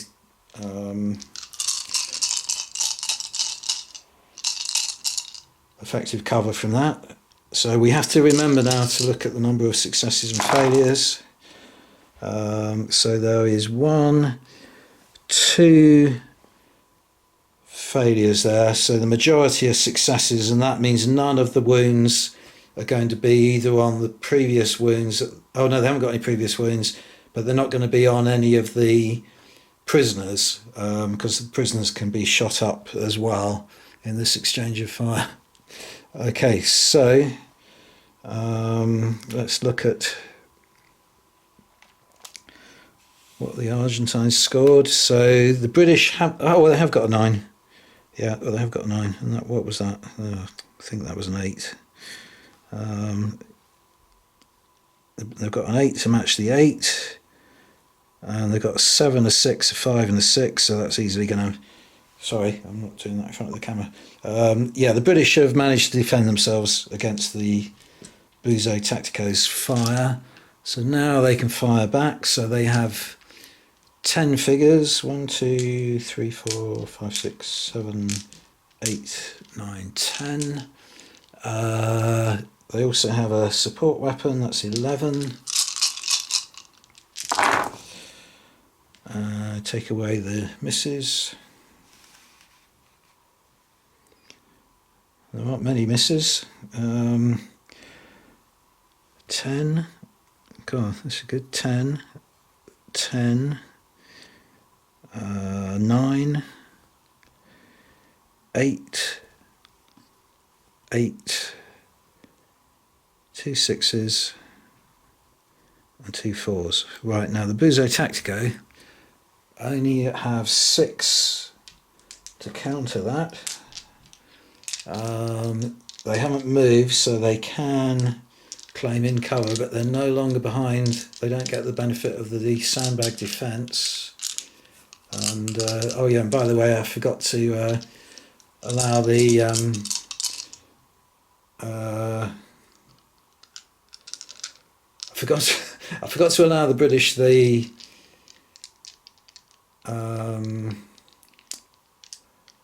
body armour, but I also forgot to throw a D6 instead of a D10 for the submachine gun. So what I'm going to do is remove one of the 10s, because they've scored so well anyway. Do it that way. So fail, fail, fail, fail, fail. So they've got a 9 and a 4. And that means that they can counter 1 9 and 1 4. So I'm not showing this very well. Which means that the Buzo Tactico have got 1, 2, 3, 4, 5, 6, 7 casualties. Which, on top of the 3 serious wounds at the moment, means that they are wiped out as well. So all the British have got to do now is move into contact with them to take them prisoner. Well, there they are. And I did say that the headquarters unit were going to fire on them first, and then the other unit of powers were going to charge at them. But I don't know whether that's within the spirit of the rules, but I'm just going to move the headquarters unit forward now. They don't have to order a charge. They just got to make a rapid move forward to get into contact with them. So they are still in a minefield though, mind you. So let's roll the troop quality dice to see if they trigger a mine. No, they're fine, they rolled a 7. And that leaves this unit free now to do something about these Argentines here. So I've got a choice. I'm outside of rapid movement distance, so I can't charge into close assault. I am still in a minefield, so I'm going to have to roll for that in a second. But I think the thing I'm going to do, even though the Argentines are able to react to fire, because of that serious wound, they couldn't do anything else. I am going to use the firepower of this unit to try and inflict more casualties on this unit and maybe wipe them out as well, a bit like what happened to the Buzo Tactico. So let's do that. Okay, troop quality tests first of all then, to make sure they're safe in the minefield, and they passed that, so they're okay. So now a reaction test, D10 against the D6 to see who fires first. And both have failed, and again, because the Argentines are on, have the initiative, they get to fire first.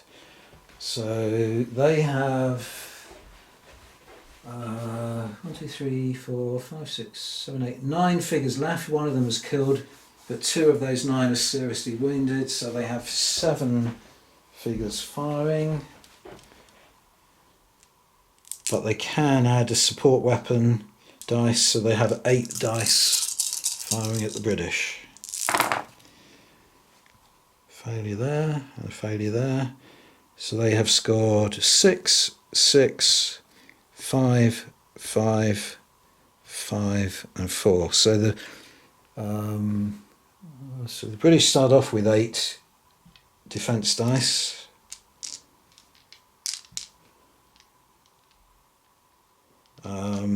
They haven't moved, so they get in cover, and they have body armour, so they get another armour for that. And they haven't fired their weapons or anything yet this turn, so they're rolling 10 dice in defence. Take all the failures away. Oh, hate it when I do that. Let's take that. I'm sure I've changed the roll there by knocking dice over, but let's leave it like that because I can't remember what was there. So this is the Argentine dice there, so that 10 will marry up against or match the 6, another 10 there, a 9, yeah, they're going to be alright, aren't they? 6, a 7, an 8, yeah, they've got more than enough to defend themselves against the Argentine fire. So now they get to fire back.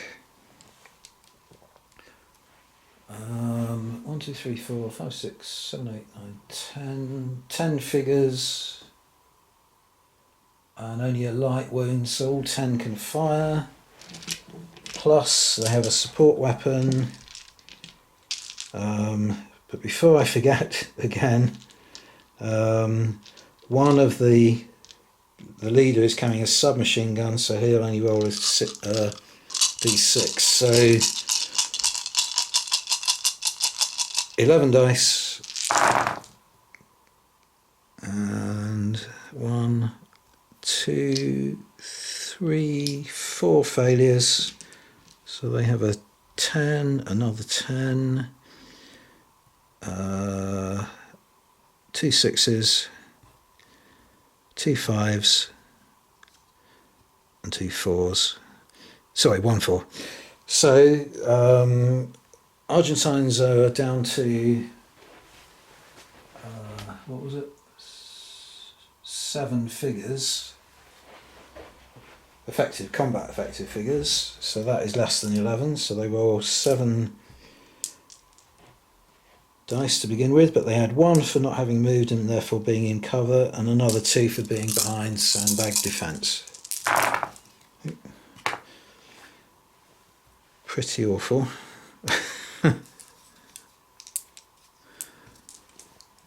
Okay, so that tactic has worked from the British point of view, because I'm sure that's going to wipe them out again. So there's a 6 against the 6 there, a 5 against that 5, and a 4 against that 4, meaning there's 1, 2, 3, 4 casualties. So the Argentines are down to 3 combat effective figures, and they have to roll for morale, so 3d6, which they pass because they've got 2 successes and 1 failure, so they're all right from that respect. And that is the end of the turn, because all the non-initiative players' units have done something now. So here's the situation at the end of that turn then. So the two Argentine units, including their elite unit at the base of the hill, have both been taken prisoner. And this unit here is being weakened but is still in the fight. There's still one figure manning the heavy machine gun and the HQ unit there, and the unit there is about to be charged by those paras, so they're in a pretty poor state as well. But next thing we have to do is see if the Argentines can retain the initiative, in which case things might look a little bit brighter for them. Okay, so now that the Argentines have had 2 units taken prisoner, both sides have 4 units, so both sides roll 2 initiative dice, but the Argentines have an extra dice for having the initiative last turn, but they're rolling d8s and the British are rolling d10s, so it's fairly even this now.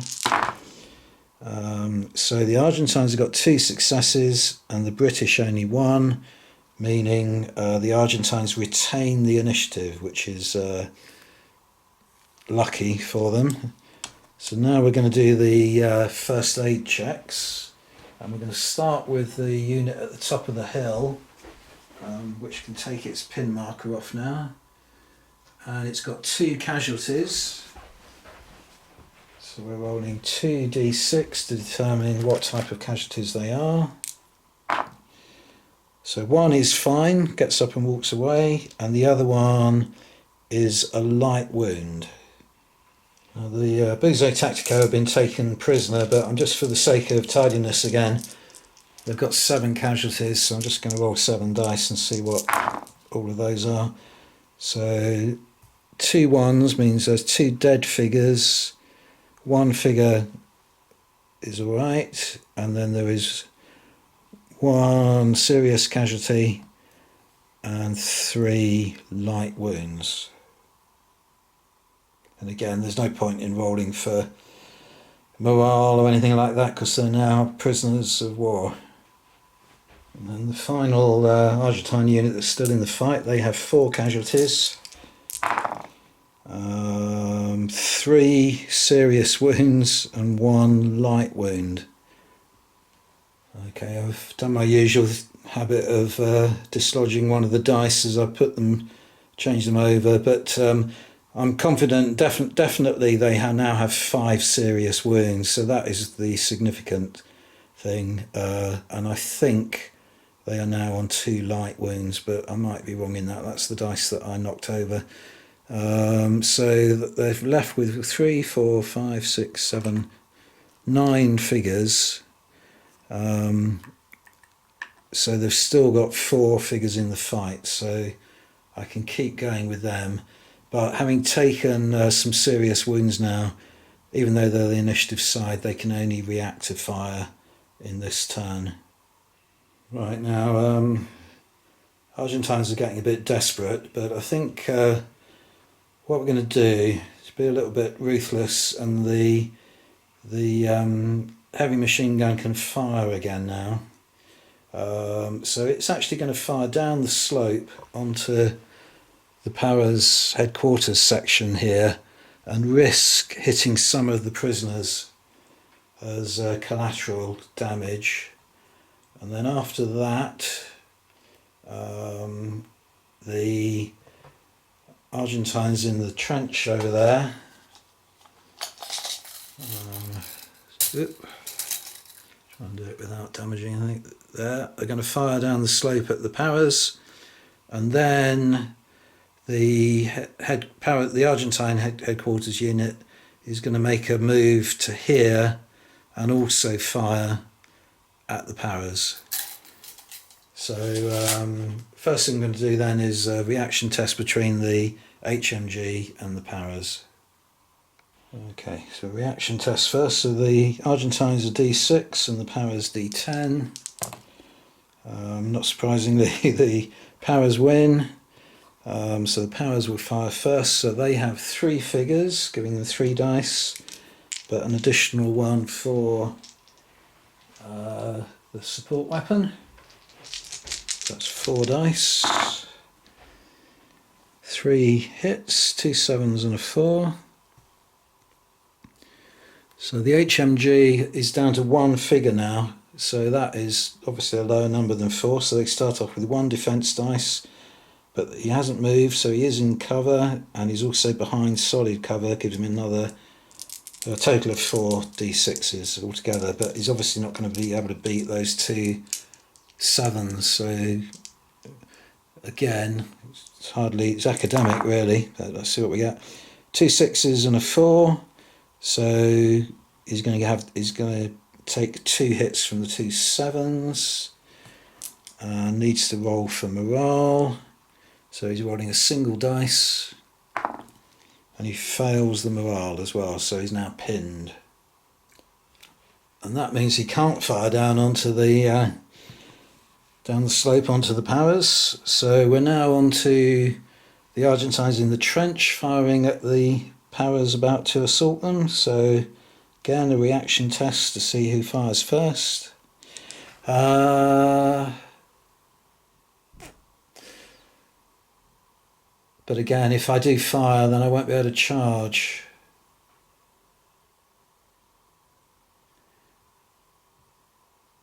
Yeah, so I think in this case, I'm just going to take the fire, you know, because I want to get into close combat with them. So, the Argentines,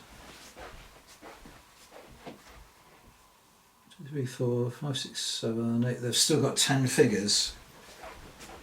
So they're rolling 10d6, 1, 2, 3, 4, 5, 6, 7, 8, 9, 10. They've got a support weapon giving them 11.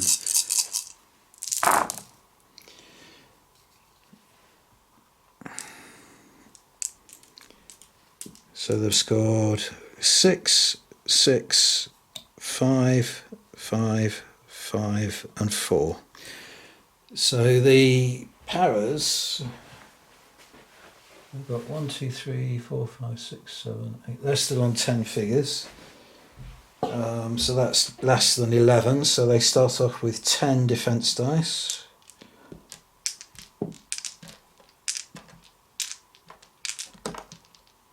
And at this point in the turn, they haven't moved, so they get an in cover bonus, and they get another bonus for their body armour. So they're rolling 12 defence dice. Take out the failures. Only seems to be 2 failures. So now we've got to try and counter these rolls. So we've got an 8, a 7 there, I can see. They're going to be fine. 6 matches against the 5, another 7, and 9.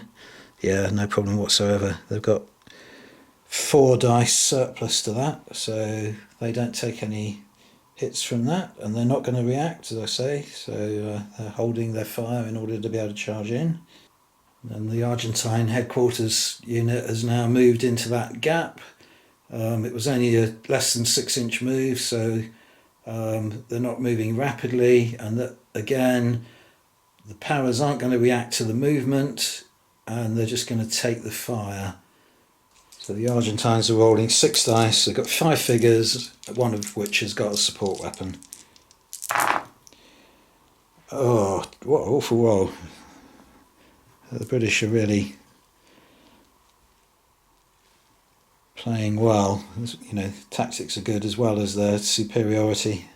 So the 1 hit, and there's more than 5 figures in the unit, or 6 figures in the unit, so the initial British defence roll is 6, but again they still haven't moved at this point. Get an extra 1 for that, and they get an extra 1 for their body armour, so just one of these dice has got to be above 6 for them to have survived. There's a 7 there, so they're fine. Can you see that? Yeah, 7 there, so they got away with that. Right, so now we're on to the non-initiative players part of the turn. None of the British units have done anything, so effectively they can all do something now. So the first thing I'm going to do is move these figures here rapidly towards the Argentine position there, which is just off camera. There it is, you can see the edge of it there. It's just over 12 inches, but they will be out of the minefield, and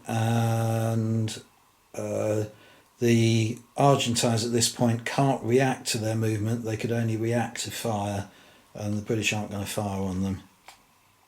So we just have to make sure that the powers don't trigger a mine. And they've got an 8, so they pass, so I can move those up. Okay, there we are. So one thing I forgot to do again, sorry, with all these omissions, is that they've got a casualty there, so if they move faster than tactical speed, they need to pass their troop quality roll again. So I rolled again, and they rolled a 9, so they were 8. That was legitimate. So now the next thing we're going to do is the powers there are now going to charge at the Argentine and go into close combat. So they need to pass a troop quality test to enable them to charge. Okay, so this is powers troop quality test, and they get an 8, so they're fine. So now the Argentines need to pass troop quality test in order to give defensive fire, and they fail. So they have the option now of either pulling back or standing and fighting without the benefit of defensive fire. But they pull back and they'll be pinned. But you know what, I think the way the battle is going and their state of morale, they will pull back, because they're being pinned. Their troop quality will go down to below D6, so they won't be able to put up any resistance in the fight anyway. So the wise thing would be for them to pull back. And it's a rapid movement, so 12 inches back and then they're pinned. Right, there we go then. So the Argentine unit have pulled back 12 inches. They're pinned, but it's the end of the turn now, so that pin is going to come off now anyway. The powers have taken their position. So we'll go on and play another turn, one more turn at least. Light's beginning to fail a little bit, but hopefully there'll still be sufficient light to end the game today. And can you see it there? No, you can't. The heavy machine gun here now can't do a first aid check. It's got one casualty, but there's only one figure left in it, and this unit is no longer in cohesion, so effectively they're out of the fight for the time being anyway. So there's only effectively 2 Argentine units left in the fight, but we'll see how it goes. See how it goes anyway. Okay, initiative test. Argentines rolling 3d8, British rolling 2d10s. And the Argentines have got 2 successes, and so have the British. So once again, the Argentines just cling on to the initiative. First thing I'm going to do then, there's only really 2 Argentinian units left in the fight now. The headquarters unit are going to go down fighting, so they are going to declare a charge on the Paras, who are now in that defensive position there. So let's roll some dice for that. So the first thing they have to do is pass a troop quality test, and they're only D6. And they get a 5, so they are charging in. So the Paras now have to determine whether they stand. And they've got D10 quality, and they don't. So they have the option of either standing and not having defensive fire, or running away, and they're certainly not going to do that, so they're just going to wait for the Argentines to jump into their trenches. Okay, so the Argentines are now on the parapet of the trench, and they have 5 figures. They're D6 troop quality, so they are rolling 5d6. There's no, in close combat, there's no benefit from support weapons or anything like that, and they all have rifles, so the leader doesn't have a submachine gun, so they're just 5d6. 2 successes, a 6 and a 4. So the British defend themselves against that, so they will have 5 defence, but they are allowed to take account of their body armour, so they are rolling 6 defensive dice. Again, no cover for the parapets or anything like that, it's all hand to hand now. So that 6 will counter the 6, the 7 as well, the 5, another 6 and a 4. More than enough to cover the 6 and the 4. So no casualties, no need to check for morale. So now they fight back. And this is only going to end one way, isn't it? But they have, I think they're still on 10. 1, 2, 3, 4, 5, 6, 7, 8, 9, 10. Yeah, 10 D10s. 1, 2, 3, 4, 5, 6, 7, 8, 9, 10. Oh, yeah, one of them, oh, I'm going to write it again. So they have 10 D10s, or 9 D10s rather, but one of them has a submachine gun, so it's 9 D10s and 2 D6s.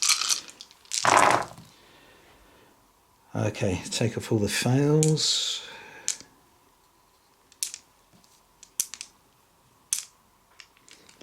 So they have scored a 9, which won't be beaten, and a 7, which can't be beaten, and another 7, and 2 5s.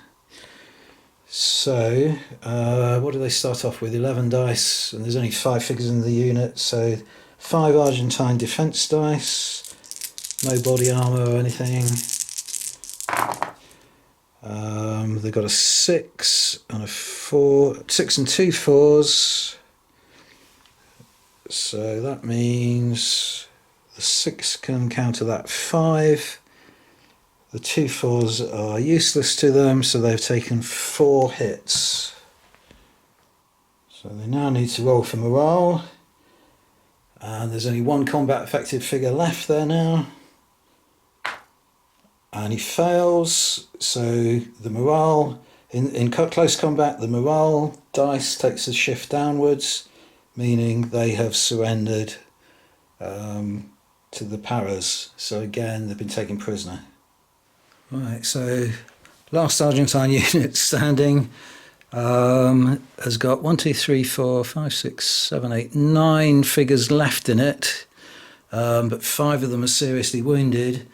So they are going to fire on these paras, and then the paras aren't going to react, so that they can charge in next time. So 5 fire dice firing onto the paras.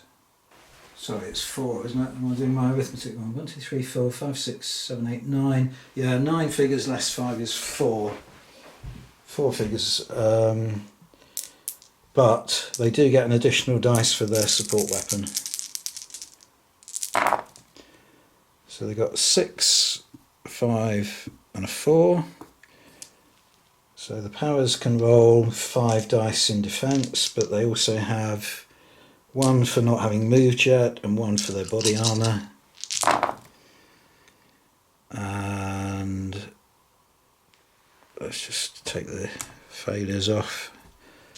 So that 8 will match up against the Argentines' 6. That 6 there will match up against the Argentines' 4, and that 4. So they're fine. And they're not going to return fire. It's their part of the turn now. I am forgetting about the Argentine unit that got pushed off the hill, but I think in all, honesty, we're virtually at the end of this game now. It's a conclusive British victory. So I'm going to say that they just keep running now. They're on their way back to Port Stanley. So now we're on to the British part of the turn, and that I'll show you on the camera. Yeah, that para unit is now going to charge the Argentinians. So all they need to do is pass a troop quality test, and then the Argentines need to pass a troop quality test. And if that happens, they'll be in hand-to-hand fighting. Okay, so the paras roll first. Oh, and it's a 2, so they fail. So nothing happens for... yeah, I think that's right. Absolutely nothing happens, and the Argentines can't fire on them or anything like that, they just remain where they are. So, are the British going to do anything else? No, they're not. So we're on to the next turn. Okay, now for initiative, the Argentines roll one dice because they still have that fleeing unit on the table, and the heavy machine gun, which is wiped out at the moment, still counts, and the unit in the sandbags. So that's 3 units, so you get 1 dice per 2 units rounded down. And they had initiative last turn, gives them 2 dice, so they're rolling 2d8s. Powers, on the other hand, have 4 units still, so they are also rolling 2 dice, but they're d10s. So it's 2d10s against 2d8s. Argentines have got 1 success, and the British have got 1 success. So the Argentines retain the initiative. Okay, so that Argentine unit there on the reverse side of the hill are just going to retreat off the table. So they're out of the game now. And, oops, sorry, it's out of focus a little bit. The Argentine unit here is going to fire on the British, and again the British aren't going to return fire, so they have an opportunity to charge in. So the Argentines have 4 combat effectives plus an additional dice for their support weapon. It's 5 dice, 5 failures.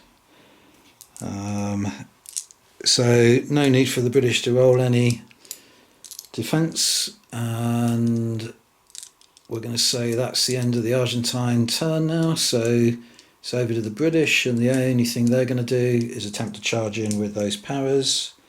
So they need to pass a troop quality test. They're now out of the minefield. And they just do it. 4, yeah. So do the Argentines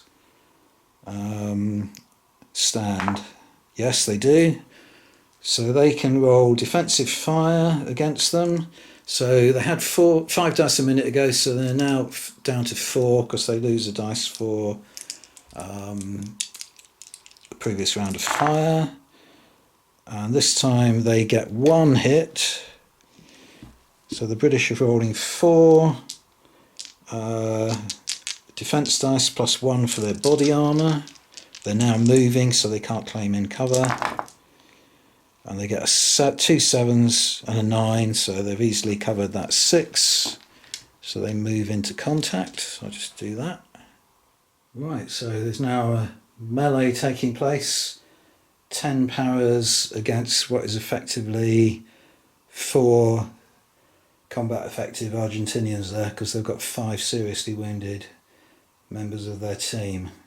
So the powers inflict the first damage. For the powers of 10 figures, 9 of which have rifles or support weapons, but they don't add additional dice in the melee. So there are 9 d10s, and the leader has a submachine gun, so he's rolling 2d6 in close combat. So that's 11 dice, so there's a 5 there, 8, 4, another 5, another 4, another 8, a 7, and a 4. So 1, 2, 3, 3 dice that can't be beaten by the Argentines d6s. So that was 11 dice, but only, what did I say, it was 5 effective fighters. So they have a defense of 5. They can't claim cover or anything else like that now. So they're just rolling 5 dice. So they've got 6, a 5 and 2 4s. 6, a 5 and 2 4s. So the 6 and the 5 and 2 4s would remove them, which means they've suffered 4 casualties. Okay, so they're down to 1 combat effective, meaning they roll for morale, but only rolling 1d6, and it's a success. So they now can fight back with that 1 figure, and yeah, he's just rolling 1d6 and he misses. So now this goes on to the bitter end now. So the powers inflict another round of combat. So this should be curtains for the Argentines now. So same again then, the powers haven't suffered any casualties from this fight. So they've got 9 d10s, 1, 2, 3, 4, 5, 6, 7, 8, 9 and 2 d6s.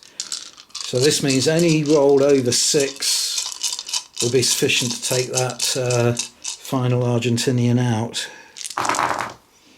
Yeah, there's a 10 there, 7, more than enough, an 8, another 7.